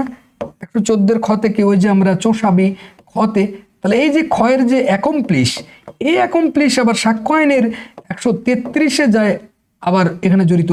এবং 24 থেকে 26-এ কিভাবে দোষ স্বীকার করবে, এরা পুলিশের কাছে করলে কি হবে, প্রলোভন ভীতি প্রদর্শন দিলে কি হবে, 114-এর খ কিন্তু এখানে জড়িত। কিন্তু সন্তানগুলো যেটা হচ্ছে, এই ব্যাপারটাকে কিন্তু উপলব্ধি করার দুঃসাহস পাচ্ছে না। কেন পাচ্ছে না? তারা কিন্তু পড়তেছে সস্তা কোচিংগুলোতে। তো সস্তা কোচিংগুলোতে পড়ে যেটা হচ্ছে, যেটা বিশেষ করে আমরা বাংলাদেশে দেখতেছি, হক দেখতেছি, মিনি দেখতেছি, আইন পাঠ দেখতেছি, লার্নেট দেখতেছি, বিগ আইন শিক্ষা দেখতেছি, অসংখ্য ব্যাঙের ছাতার মতো যে কোচিংগুলো, মিনিমাম যাদের যে যোগ্যতা নাই পড়ানোর, দেখলেও হাসি বার হয় যে অনলাইনে এসে ব্যাঙের ছাতার মতো কোচিংগুলো, মানে কি নির্লজ্জ হলে সন্তান পুরো পৃথিবী বা পুরো ভূখণ্ডকে মূর্খের সমাজে তারা নিয়ে যাচ্ছে। এবং কেন নিয়ে যাচ্ছে এটা নিয়ে বলবেন যে কেন নিয়ে যাচ্ছে, আসলে সেটাই এখন আমাদের ভাবার বিষয়, যে আমরাও হচ্ছে কি সবাই গর্ধব। তারা, আমরা কিন্তু বুঝতেছি না 114 যখন পড়তেছি সবগুলো ধারার সাথে কিভাবে লিঙ্ক আপ, এই জ্ঞানটুকু মানুষের নাই। এবার নট অনলি দ্যাট, যে 134 সাথে সাক্ষীর সংখ্যা, যে 114-র যে অনুমান সাক্ষীর সংখ্যার চেয়ে গুণগত মূল্য নির্ধারণের সহায়তা, যে 114-এর অনুমান সাক্ষীর সংখ্যার চেয়ে গুণগত মূল্য নির্ধারণ করে। তো সেখানে কিন্তু 134-ও কিন্তু একই বক্তব্য, যে এখানে আসলে কাউন্ট করবে না সাক্ষী কতজন, একজন হলেও হবে এমন কোনো ব্যাপার না, যে 20 জন হওয়া লাগবে এমন না। তো এই যে কাউন্ট 114, এটা গুণগত মানটাকেও কিন্তু দেখতেছে 114, সে 134-ও কিন্তু সেই জিনিসটাই বলতেছে আমাদেরকে। লক্ষ্য রাখো প্রিয় বন্ধুরা, তাহলে আইনটা কি কত মজা না? কিন্তু আইনটাকে আমরা কি করতেছি, বস্তাবন্দি করে একদম ভর্তা মেনে দিয়ে ধ্বংস করে দিচ্ছি জাতিটাকে। এবার এইদিকে লম্বা করব, আর এইদিকে তো খালি বাড়াবো, শুধু এদিকে বাড়াবো এদিকে বাড়াবো, তাই না? তার মানে 114 ধারা আমরা পড়তেছি, অথচ এই 114 ধারা পড়েই তারা ক্লান্ত হচ্ছে যে এখানে 9টি বিষয় আছে, টুপ করে পড়ে চলে যাচ্ছে। আসলে এটা পড়ার স্টাইল না। এবার আসেন অন্য কোনো আইনের সাথে জড়িত কেমনে। দেওয়ানি কার্যবিধির কোথায় জড়িত, সিপিসির সাথে কোথায় জড়িত? আমরা 1908 সালের সিপিসি, তো এই সিপিসি সাল দেওয়ার দরকার নেই, এখানে কোথায় জড়িত আমরা এখানে জড়িতটা দেখে ফেলেছি। তো এই সিপিসির সাথে কোথায় জড়িত এইটা আমরা এখন দেখব, ওই সাইডটা এখন আমরা একটু মিশিয়ে দিব। তো দেওয়ানি কার্যবিধির সাথে কোথায় জড়িত সেই বিষয়টা আমরা এখানে দেখতে চাই। দেওয়ানি কার্যবিধির আমরা যদি চিন্তা করি যে আদেশ 7 বিধি 14, আমরা যদি চিন্তা করি আদেশ 7 এভাবে যদি লিখি, আদেশ 7 বিধি 14, মনে করবেন কিভাবে জড়িত, তাহলে সেটা 14 তো বিধি 14 দিয়ে মনে রাখবেন, ডিজিট দিয়ে কি আছে সেখানে বলা আছে, দলিল আদালতে দাখিল না করলে ধারা 114 ছ অনুযায়ী প্রতিকূল অনুমান করা যায়, তার বিরুদ্ধে করা যাবে। তোকে বলছে যে দলিলটা হাজির কর ভাই, কিন্তু তুই করতেছিস না, তাহলে মে প্রিজমের এখানে প্রতিকূলতার বিরুদ্ধে প্রয়োগ করা যাচ্ছে। এখানে কিন্তু বলা আছে 7 আদেশের 14 বিধিতে, সিপিসির সাথে। এবার সিপিসির ওইটাতে আমরা যদি চিন্তা করি আদেশ 9 বিধি 12 থেকে 21, সেখানে কিন্তু জড়িত। কিভাবে দেখো বুঝাই দেই, আদেশ 9, তাহলে বলবে যে তাই তো কি করলাম এতদিন থেকে। বিধি 9 থেকে আমরা 12 থেকে 21 যদি চিন্তা করি, সেখানে কি আছে দেখো, যেখানে কিন্তু বলা হচ্ছে যে দলিল আবিষ্কার উৎপাদনে অস্বীকৃতি হলে আমরা কিন্তু আদেশ 11, কিন্তু এটা সরি দলিল টলিল তো 11তে আছে, তো বিধি এখানে, তো এখানে কিন্তু বলা হচ্ছে যে দলিল আবিষ্কার ও উৎপাদনে অস্বীকৃতি হলে 114 ছ কিন্তু জড়িত। কিভাবে মিল দেখো, 114 ছ কিন্তু এখানে জড়িত, এটার সাথে খেয়াল করো। আর উপরেরটার সাথে কি জড়িত বলো তো বাবা, উপরের সাথে হচ্ছে এটাও কিন্তু 114 ছয়ের সাথে জড়িত, ছ ক্লজের সাথে। তার মানে এইটা জড়িত, এইটা জড়িত। এবার কি জড়িত, আমরা এটাও দেখেছি আদেশ 17 বিধি 4, তো আদেশ 17 বিধি 4-এর সাথে কেমন জড়িত মানুষ কিন্তু আবার জানে না। আদেশ 17 বিধি 4, তো এখানে আমরা দেখেছি যে সাক্ষ্য প্রদান ও সাক্ষ্যের বিশ্বাসযোগ্যতা 5 কটা আছে, 15, 16, 17, 18, সরি এটা 18, 17তে তো মুলতবি, 18 বিধি 4। তো এইখানে আমরা কি দেখেছি যে এটা কার সাথে মিল দিছে, 114 বলছে যে সাক্ষ্য প্রদান ও সাক্ষ্যের বিশ্বাসযোগ্যতা নির্ধারণে, সাক্ষ্য প্রদান আর সাক্ষ্যের বিশ্বাসযোগ্যতা ক্রেডিবিলিটি আনার জন্য এটা কিন্তু জড়িত। এই গেল। তাহলে আমরা দেখলাম যে এভিডেন্স অ্যাক্টে কি কি মিল, সেটা কিন্তু আমরা দেখলাম যে এভিডেন্স অ্যাক্টের সাথে মিল কোনগুলো, 4 ধারা 101, 102, 106, 90, 8, 11, 103, 24, 25, 26, 26, 134, কি চমৎকার না, কি মজা। এবার সিপিসির সাথে কিভাবে জড়িত বাবা, সিপিসির সাথে যে আদেশ 7 এটা আছে যে বিধি 14 কি আছে, এই যে আদেশ 11 বিধি 12 থেকে 21 যে দলিল রিলেটেড, সেখানে আমরা 11 ছতেও কিন্তু এই একই প্রসঙ্গ, এই যে আইনের মিলগুলো মানুষ বোঝে না। এবার আসেন যে ফৌজদারি কার্যবিধির কোথায় সাথে জড়িত, যে সিআরপিসির কোথার সাথে জড়িত আছে কিনা। তো সিআরপিসির দিকে যদি আমরা একটু তাকাই, আমরা যদি চিন্তা করি সিআরপিসির দিকে একটু তাকাই, এটাকে আমরা যদি উপরে তুলে দিই এটাই ভালো হয়। সিআরপিসির দিকে যদি আমরা একটু তাকাই, এটাকে তাহলে একটু দুষ্টমি করো না বাবা, সিআরপিসির দিকে যদি তাকাই, এটাকে বোল্ড করে এখান থেকে ঘিরে দিলাম। তো সিআরপিসির দিকে যদি একটু তাকাই, তো সেক্ষেত্রে কোথায় মিল, এদিকে খালি টানবা, এদিকে খালি টানবা, এদিকে খালি টানবা। তো সিআরপিসির ভদ্রলোকের দিকে যদি তাকাই, তো সেক্ষেত্রে 164 যে স্বীকারোক্তির যে বিশ্বাসযোগ্যতা বিচার করতে, স্বীকারোক্তি করতেছে না, ধারা 164-তে কার সাথে মিলা, এখন দেখো ধারা 164-র সাথে কার মিল, বোঝাই যাচ্ছে যে এটা 114 ক্ষয়ের মিল। স্বীকারোক্তি করতেছে না, দোষ স্বীকারোক্তি, ওই যে অ্যাকমপ্লিশ, দোষ স্বীকারোক্তি করতেছে।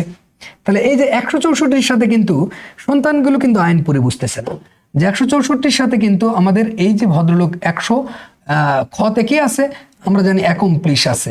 অ্যাকমপ্লিশ মানে কি, দুষ্কর্মের সহযোগী, সহযোগী অপরাধী। তো এইটা কিন্তু এটা সিআরপিসির সাথে জড়িত। নট অনলি দ্যাট, সিআরপিসির 342-এর দিকে যদি আমরা একটু মুখ ফিরে নেই, সেক্ষেত্রে কিন্তু সন্তানরাও আসলে বোঝে না। এই 342-এ যদি আমরা তাকাই, সেখানে কিন্তু আমরা দেখতে পাই কার সাথে মিল, এই 342-এর কিন্তু 114-র জতে কিন্তু জড়িত। এখন বলবে যে কিরে 114-র বর্গীয় জোর সাথে কেমনে জড়িত, এটা বর্গীয় জতে আছেটা কি আর 342-এ আছে কি? আমরা জানি অভিযুক্ত প্রশ্নের উত্তর না দিলে অনুমান করা যায়। ওই যে অভিযুক্ত যে, তো সেখানে কিন্তু অনুমানের যে বিষয়টা, আমরা বর্গীয় জতে কি শিখছি সেটা কিন্তু আমরা জানি যে বর্গীয় জতে বিষয়টা হয়েছে প্রশ্নের উত্তর না দেওয়া। আইনত বাধ্য নয়, এমন প্রশ্নে নীরবতা থাকলে সেটা তার কিন্তু সমস্যা ধরা দিবে। তো এটা কিন্তু আমরা দেখতে পাই। এবার আরেকটা জিনিস যদি চাই, 54 ধারাতে যদি আমরা তাকাই, সেখানে কিন্তু আমরা খেলতে পাই যে 54 ধারায় কিন্তু এখানে আছে আগে এখন 11 প্রকার ব্যক্তিকে। দেখো একটা খেয়াল করো, একটা সন্তান কিন্তু এইভাবে আইনটা পড়তেছে না, বিনা ওয়ারেন্টে গ্রেপ্তার করতে, অ্যারেস্ট উইদাউট ওয়ারেন্ট করতে পারছে, কিন্তু 55 ধারাতে গিয়ে কিন্তু 3 প্রকার ব্যক্তিকে, থানার ভারপ্রাপ্ত কর্মকর্তা। তো এই যে 54-র সাথে কোনটা জড়িত?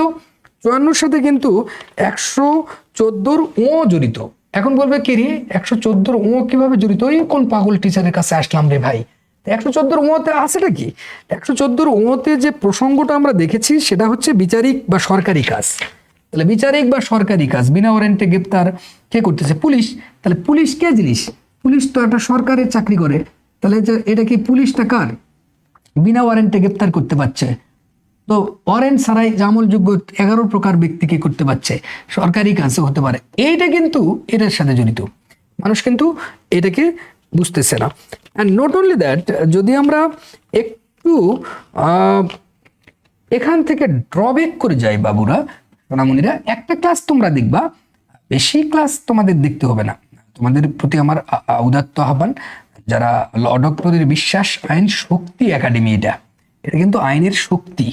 তার মানে এটাকে কিন্তু ক্লোজ করে দিয়ে খালি এইদিকে বাড়াচ্ছি, এইদিকে বাড়াচ্ছি। আর আমাদের গন্তব্য কি? 114 ধারার সাথে অন্য আইনের মিল লিখতে পারছি না। এবার যদি আমরা পিনল কোড বা দণ্ডবিধির দিকে তাকাই, ভদ্রলোক দণ্ডবিধি সাহেবের দিকে তাকাই, এই দণ্ডবিধি সাহেব কি বলতেছেন আমাদের 1860 সালের দণ্ডবিধি। তো 1860 সালের কোমা ব্যবহার করে কিন্তু এইভাবে 1860 লিখতে হবে, আমি সাল কিন্তু লিখতেছি না, এখানে কিন্তু কোমা ব্যবহার করে কিন্তু 98। তো এটা তো ইংলিশে লিখছি, ইংলিশ বাংলিশ হয়ে যাচ্ছে, আর সমস্যা নাই। তো এখানে আমরা যেটা দেখতে পাই, এইখানে আমরা যদি দেখতে পাই যে দণ্ডবিধির ধারা 411 কিন্তু এটার সাথে জড়িত। এখন বলবে কি রে 411 কিভাবে জড়িত, প্লাস কার সাথে জড়িত সেটাও কিন্তু আপনাকে লিখতে হবে, যে এই আইনের 114 কয়ের সাথে জড়িত। এখন বলবে কেন? কারণ এই যে এখানে চোরাই মাল, এখানেও চোরাই মাল, কিন্তু সন্তানগুলো করছে কি? পড়তেছে বস্তা বসা কোচিং সেন্টার গুলো করে 8-10 বার ফেল করে কপালকে দোষ দিচ্ছে তারা। তো এত দামি ক্লাস আগে কখনো দেখিনি, অবশ্যই কেউ দেখেনি, পুরো বিশ্বের দেখেনি। অবশ্য আমরা ইংলিশ বলিনি, বাংলা বলেই যদি এরকম বলে, তাহলে ইংলিশ যদি কাপাকাপি করি তাহলে তো অক্সফোর্ড, হার্ভার্ড, ক্যামব্রিজ কাঁপাবে। So this is a penal code prescribes therefore what prescribed in terms of that by sections and penal code এই কথাটা বলতেছে, তার মানে অন্য আইনের সাথে। এবার যদি আমরা চিন্তা করি, এটাকে ক্লোজ করে দিতে পারি, এইভাবে দিয়ে কিন্তু আমরা উপরে টানতে পারি, সারা জীবন লিখতে পারি আমরা এই বিষয়গুলোকে। কিন্তু সন্তান আইন পারলে তো লিখবে, সারা জীবন আমরা লিখতে পারি। এবার যদি চিন্তা করি যে এগুলোকে একটু চিন্তা করি যে এনআই অ্যাক্ট, নেগোশিয়েবল ইনস্ট্রুমেন্ট অ্যাক্টের দিকে একটু চাই, 1881। তো সেক্ষেত্রে কিন্তু এরা কিন্তু বলতেছে ধারা কত, এরা বলতেছে ধারা 118-র সাথে কিন্তু লুটুপুটি খেলতেছে ভদ্রলোক 114-র গ। এখন মনে করবে কি রে 114-র গতে আবার কি আছে, 4 বিতে আছে, তাহলে এই বি জিনিসটা কি? এটা কিন্তু ধরতে হবে যে বিতে কি আছে। বিতে কিন্তু জিনিসটা যদি না ধরতে পারে তাহলে হবে না, সেটা হচ্ছে বিল অফ এক্সচেঞ্জ। তার মানে এখানে বিল অফ এক্সচেঞ্জের আরো ধারা জড়িত। তার মানে বিল অফ এক্সচেঞ্জের কনসেপ্টটা কোথা থেকে আসছে? যে negotiable instrument, bill of exchange, সিক, হুন্ডি, টুন্ডি, এগুলা এখান থেকে আসছে, এখানের সাথে জড়িত। অ্যান্ড নট অনলি দ্যাট, এরপরে যদি আমরা একটু চিন্তা করি, অন্য আইনের দিকে চলে যাই, প্রত্যেকটা জিনিস এভাবে মানুষ না পড়ার কারণে কিন্তু ফেল করছে। সুনির্দিষ্ট প্রতিকার আইনে যদি চলে যাই, এসআর অ্যাক্ট, এসআর অ্যাক্ট তো 1877 আমরা জানি, তো সেখানে কি মিল আছে? এসআর অ্যাক্টের দিকে যদি আমরা একটু তাকাই, আমরা যদি লক্ষ্য করি যে 42 ধারার দিকে আমরা যদি তাকাই, ধারা 42-এ আমরা দেখতে পাই যে ঘোষণামূলক মামলা মোকদ্দমা, এটার সাথে আমরা দলিল গোপন বা না আনলে 114 অনুযায়ী প্রতিকূল অনুমান, এই যে 114 দলিল টলিল যে গোপন দলিল তো একটা লিগ্যাল যে ঘোষণা করবে যে কার কাছে আছে, তো টাইটেল নিয়ে খেলা খেলবে। নট অনলি দ্যাট, যে চুক্তি আইনের 104-এ যদি আমরা চলে যাই, কন্ট্রাক্ট অ্যাক্টের যদি চলে যাই, চুক্তি আইন 1872, সেখানে কিন্তু আমরা এর খেলা 1872 সালের সেখানে ধারাতেও যদি চলে যাই, সন্তানগুলো এগুলা কিন্তু 104টা লিখতে পারছে না এবং এখানে 114 ঝ লিখতে পারছে না। এখন ঝতে কি আছে সেটা কিন্তু আমরা জানি যে কন্ট্রাক্ট অ্যাক্টের ঝটা কি, ঝটা কিন্তু আমরা জানি যে সেখানে বলা হচ্ছে দায় সৃষ্টিকারী দলিল, তার মানে ঋণ গ্রহীতার কাছেই বন্ড পাওয়া গেলে এটাকে মে প্রিজুম বলবে, সেটা 114 ঝতে বলছে। কিন্তু এখানেও আবার কন্ট্রাক্ট অ্যাক্টের 104-এ একই প্রসঙ্গটাকে এরা টেনে এনেছে, এরা কিন্তু লিখতে পারছে না। নট অনলি দ্যাট, আমরা অসংখ্য সারাবেল লিখলেও শেষ হবে না। পুরো পৃথিবীর সাগরের কলম যদি শেষ হয়ে যায়, মানে কি পানিগুলো যদি খালি, তামাদি আইন 1908-এর সাথে এই এভিডেন্স অ্যাক্টের, আমাদের গন্তব্য কিন্তু এভিডেন্স অ্যাক্টের 114-র সাথে পৃথিবীর সব আইনকে মিলানো, তো সেটা কিন্তু বুঝতেছে না। তামাদি আইনের যে 3 ধারার সাথে আমরা যদি একটু চিন্তা করি, ধারা 3-এ কি আছে, মেয়াদন্তে, আমাদের মেয়াদন্তে মামলা খারিজ হবে, যে মামলা আপিল আবেদন খারিজ হবে, এই প্রসঙ্গ বলা আছে। তো এইটার সাথে আমাদের ভদ্রলোক এটা কি বলছে, দীর্ঘ নীরবতা বা আচরণ থেকে অধিকার বিলুপ্তির অনুমান। তো এই যে বিলুপ্তি হবে 100, এই বিলুপ্তি হবে কি, এটা কিন্তু 114-এর কততে আছে বিলুপ্তি, একটু আগে আমরা দিলাম যে বিলুপ্তি যেটা হচ্ছে যে প্রশ্নের উত্তর না দিলে পূর্ববর্তী অস্তিত্ব অল্প সময় আগে বিদ্যমান, এখনো বিদ্যমান, যে আমরা এখানে দেখলাম যে প্রমাণ গোপন যদি হয়, যে না দেওয়া প্রমাণ দিলে গোপনকারী বিপক্ষে যেত, আইনত বাধ্য নয় এমন প্রশ্নের নীরবতা, এই যে নীরবতার যে বিষয়টা 114 বর্গীয় জতে কিন্তু এটা নীরবতা, এই একই খেলা, চুপ থাকা, হ্যাঁ চুপ থাকা যাবে না, ডরমেন্ট হওয়া যাবে না। এর মূল বক্তব্য হচ্ছে, আমরা যদি তামাদি আইনের দিকে তাকাই, রাজেন্দ্র বনাম শান্তা কেসের দিকে তাকাই, সন্তানগুলো এগুলোকে ড্রব্যাক করে লিখতে পারছে না, রাজেন্দ্র বনাম শান্তা। তো এইটা হচ্ছে কি ফেল করা 1973 সালের একটা কেস ল, সেখানে কিন্তু ডরমেন্ট থাকা যাবে না। তামাদি আইনের উদ্দেশ্য কোনো তর্ক, কোনো প্রশ্নর সেট টানা, কোনো তর্ক প্রশ্ন বা বিবাদের সেট টানা। 3টা কথা বলেছে, যে কোনো তর্ক বা কোনো প্রশ্ন বা কোনো বিবাদ, এটার কি টানবে, সেট টানবে। তো সেট টানাটাই হচ্ছে তামাদি আইনের উদ্দেশ্য। তো সেক্ষেত্রে 3 যে ব্যাপারটা 114 জয়ের সাথে হুবহু মিল, এই ব্যাপারগুলো সন্তানগুলো আইনটা পড়ে বুঝতেছে না। এবার যদি আমরা একটু অন্যদিকে ড্রব্যাক করি, সারা জীবন যদি লিখি তাহলে হবে। তো আমরা যদি সর্বোপরি আমাদের সুপ্রিম লয়ের দিকে তাকাই, বাংলাদেশ পবিত্র বাংলাদেশের সংবিধানের দিকে তাকাই, তো সেক্ষেত্রে এটার কোথায় আমার রিফ্লেকশন পাই। তো এই সংবিধান বাংলাদেশের সর্বোচ্চ আইন আমরা দেখেছি যে ডক্টর মহিউদ্দিন ফারুক এই কেস থেকে, ডক্টর মহিউদ্দিন ফারুক ভার্সাস বনাম দেয়া যায়, এই ডক্টর মহিউদ্দিন ফারুক বনাম বাংলাদেশ, এবং আর্টিকেল 7-এ কিন্তু আমরা এটা দেখতে পাই যে 49 ডিএলআর ডিভিশন পেজ নাম্বার 1, এখানে আমরা কিন্তু দেখতে সুপ্রিম ল আমরা যদিও দেখতেছি। নট অনলি দ্যাট, যে আমরা এটাও জানি যে কাজী মোখলেসুর রহমান ভার্সেস বাংলাদেশ, তো এই যে কাজী মোখলেসুর রহমান, এই কথাগুলো মানুষ লিখতে, মোখলেসুর রহমান বনাম বাংলাদেশ, এগুলো কিন্তু মানুষ লিখতে পারছে না। তো এইটা 1997 বেরুবারি কেস, আমরা অসংখ্য কেস দেখেছি, আমরা এটাও দেখেছি যে ইটিবি লিমিটেড ভার্সাস চৌধুরী মাহমুদ হাসান। এই যে চৌধুরী মাহমুদ হাসান ইটিবি লিমিটেড কেসে আমরা কি দেখলাম, সেটাও কিন্তু আমরা এখানে দেখা, মাহমুদ হাসান 2003 সালের case.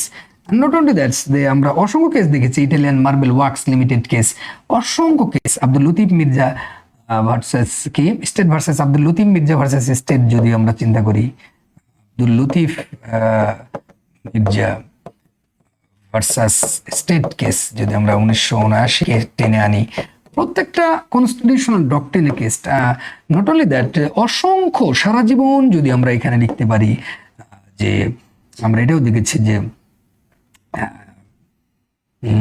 কেশবানন্দা Bharati versus state of Keshavananda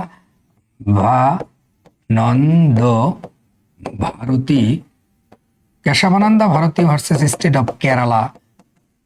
of Kerala, প্রত্যেকটা জায়গাতে যখন কনস্টিটিউশন কেরালা 1973 সালের অল ইন্ডিয়ান রিপোর্টার কেস 1461, আমরা যদি লিখেও দিই যে এটাকে ভালো হবে যে অল ইন্ডিয়ান রিপোর্টার 1973 সুপ্রিম কোর্টের একটা জাজমেন্ট 1461, এগুলো কিন্তু আমরা সারা জীবন লিখতে পারি। তো এই যে বাংলাদেশ সংবিধান ভদ্রলোক, আমরা এইখানে কিন্তু আমরা এখানে রিফ্লেকশন পাই, 27 পাই, 31 পাই, আবার পাশাপাশি 35-3 কিন্তু এটার রিফ্লেকশন আমরা দেখতে পাই। 35-3 কি দেখতে পাচ্ছি যে নীরব থাকার অধিকার বনাম প্রতিকূল 35-3 আছেন, এই বিচারে যুক্তিসঙ্গত অনুমানের ভূমিকা 31। 27 সরকারি কর্মকাণ্ড নিয়ম মাফিক হয়েছে, 139 নিয়ম মাফিক যে সাংবিধানিক ভিত্তি 27, সেপারেশন অফ জুডিশিয়ারি 22 আছে, all are equal in the eye of law. তার মানে আমার সাইবার সিকিউরিটি অ্যাক্টেও যদি আমরা তাকাই, প্রত্যেকটা জায়গাতে আমরা যদি চাই সাইবার সিকিউরিটি থেকে সংবিধান দিয়েও যেহেতু বলছি সাইবার সিকিউরিটি, পাবলিক সার্ভেন্টস তদন্ত বিধিতে 8, প্রত্যেকটা জায়গাতে আমরা যদি তাকাই সেটা কিন্তু চমৎকার একটা পারফরমেন্স আমরা দেখতে পারি। তো এইভাবে একটা সন্তান আইনটাকে পড়ছে না। তাহলে দুঃখজনক যে সত্য যে এখানে যখন আমরা একটা আইন পড়তে যাচ্ছি বিশেষ করে, তখন কিন্তু সেই সেকশনের যে ব্যাপারটা আমরা বলতে চাচ্ছি যে সেই সেকশনের এই ব্যাপারগুলোকে আমরা উপলব্ধি করতে পারছি না। এ কারণে আইনে আমরা সবচেয়ে কৃতদাস থেকে যাচ্ছি। আইনে কৃতদাস থাকার কারণ একটাই, আমরা বুঝাইছি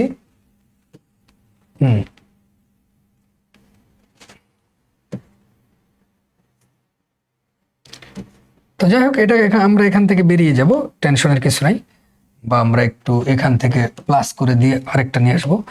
তো আমাদের মেসেজটা সবচেয়ে বড় সত্য, আমাদের যে মেসেজটা দিতে চাইলাম মূলত সন্তানগুলোর যে ফেল করার যে প্রসঙ্গটা আমরা দেখতে পাচ্ছি, এটার মূল কারণই হচ্ছে, মূল কারণটা কোনটা? মূল কারণটা হচ্ছে যে আমরা যখন লটাকে পড়তেছি, যেহেতু আজকের বিষয় আমাদের যেটা ছিল যে ধারা 114 ধারাটা ছিল, তো 114 ধারা পড়তে গিয়ে সেখানে একটা সন্তানের যে ডায়াগ্রামেটিক্যাল প্রেজেন্টেশন স্কিল, সেটা কিন্তু তারা বুঝতেছে না কিভাবে। আমরা একটু চিন্তা করি যে এখানে কিন্তু সিনোপসিস মিডিয়ার হচ্ছে বুঝতে হবে যে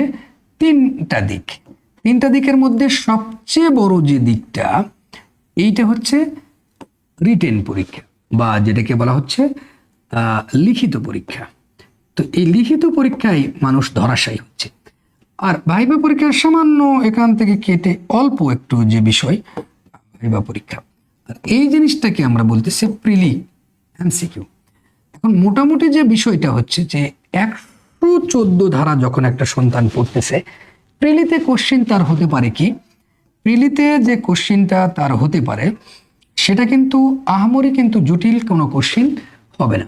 তার মানে প্রিলির কোশ্চিনটা কিন্তু আহামরি কোনো জটিল কোশ্চিন হবে না।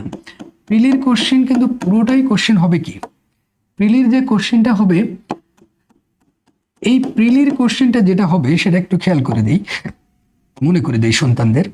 প্রিলির কোশ্চিন এখান থেকে হতে পারে কি, যে কতটি বিষয় কিন্তু সেখানে বলা হয়েছে 9টি, এইটুকু কোশ্চেনে আসবে। খুব যদি জটিল হয় তখন আসবে কোন ধারার কোন উপধারা, ধরো তখন কিন্তু অপশনে দিবে ধারা 114 ক দিতে পারে, ঝ দিতে পারে, তো এগুলা অপশন দিবে যে ক খ এভাবে ডট ডট ডট, এটা জটিল।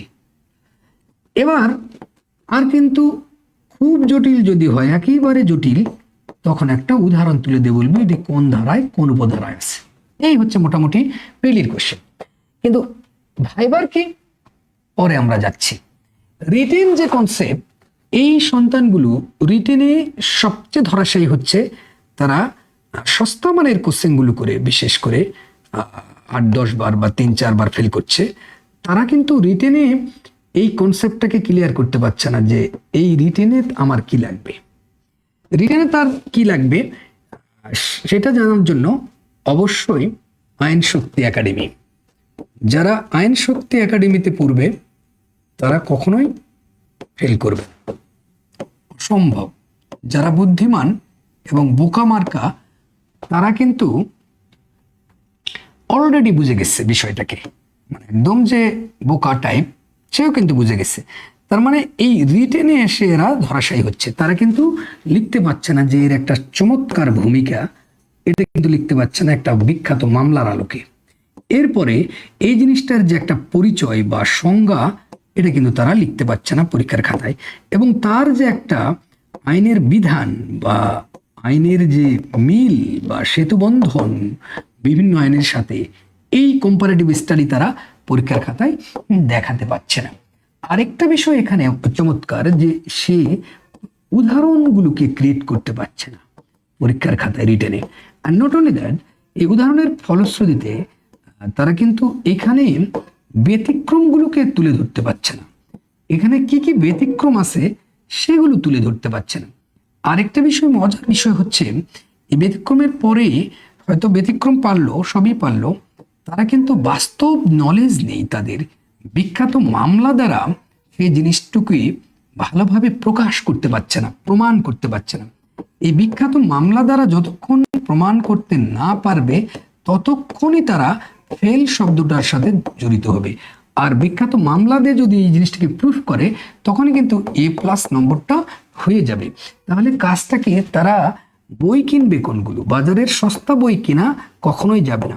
আজ থেকে বই কিনবেন সবাই ল ডক্টর এর আইন শক্তি আর ল ডক্টর বই, দামে একটু বেশি, দাম বেশি কিন্তু কাম ভালো, দাম বেশি হলে কাম ভালো হয়। কারণ গুলিস্তানের টি শার্টের দাম আর বসুন্ধরার টি শার্টের দাম এক হয় না, দুটাই আলাদা, গুণগত মানও আলাদা। এবং নট অনলি দ্যাট, তারা লাস্টে এর একটা ক্লোজিং বিখ্যাত মামলায় বলতে পারছে না যে পরিশেষে এসে এই বিখ্যাত মামলার রায় এর কথা স্মরণযোগ্য। এই স্মরণযোগ্য কয়ে একটা সন্তান কিন্তু এই স্মরণ বলে এই ব্যাপারটাকে, এই পুরো সিস্টেমটাকে তারা মাথায় নিতে পারছে না, মাথায় নিতে পারছে না। আর এই কারণেই ফেল শব্দ আসতেছে, যেখানে কিন্তু তাদের A+ পাওয়ার কথা কিন্তু সেখানে ফেল করছে। বন্ধুরা, তো আমাদের পরিষ্কার, আমরা শেষের দিকে মোটামুটি চলে এসেছি ক্লাসে। আমাদের কোর্স ফি একটু বেশি দেখে অনেকে দেখা যাচ্ছে যে সস্তা, যারা 1000 করে পড়ায়, 500 করে পড়ায়, ধরো 10,000 টাকা করে পড়ায়, এই যে এই কোশ্চেনগুলোতে তারা করতেছে, দেখা যাচ্ছে যে 500 করে পড়াচ্ছে, 1000 করে পড়াচ্ছে, মান্থলি আবার 2000 টাকা করে পড়ায়, আবার 5000 টাকা এরকম পড়াচ্ছে, কেউ আবার 10,000 টাকা করে পড়াচ্ছে, কেউ আবার 20,000, কেউ আবার আমাদের ICU ব্যাচ ল ডক্টরকে ফলো করে আবার 40,000 টাকা করে পড়াচ্ছে। তো সস্তা কোচিংগুলো না করে, জীবন যৌবন খুরমা না করে অবশ্যই law doctor is the best law academy. এবার লাস্টে আসো ভাইবা জিনিসটাতে কি পড়বে। ওই যে প্রিলিতে পড়লে প্লাস প্রিলি প্লাস, তার মানে ভাইবা, তার মানে এখানে V equal to prelim plus written. ভাইবাতে তার মানে কিছু পড়া লাগবে না, প্রিলিতে যেটা পড়লো এটাতেও তাই সেটা পড়লো। তার মানে ইকুয়েশন যেটা, সমীকরণ যেটা দাঁড়ালো, সমীকরণ দাঁড়ালো যে যে নতুন একটা সমীকরণ দাঁড়ালো, এই সমীকরণে কিন্তু সবাইকে থাকতে হবে। তো এই সেই সমীকরণ কি দাঁড়ালো আজকে, এইটাই কমেন্টে জানিয়ে আমাদের জানিয়ে দাও তাড়াতাড়ি। কি সেই নতুন সমীকরণ আপনারা পেলেন বা তোমরা পেলে আমাদের কমেন্ট সেকশনে এসে লিখে দাও। আজ এই পর্যন্তই থাক, ভালো থাকুন, সুস্থ থাকুন, আবারও দেখা হবে ভিন্ন কোনো এপিসোড নিয়ে। আল্লাহ হাফেজ।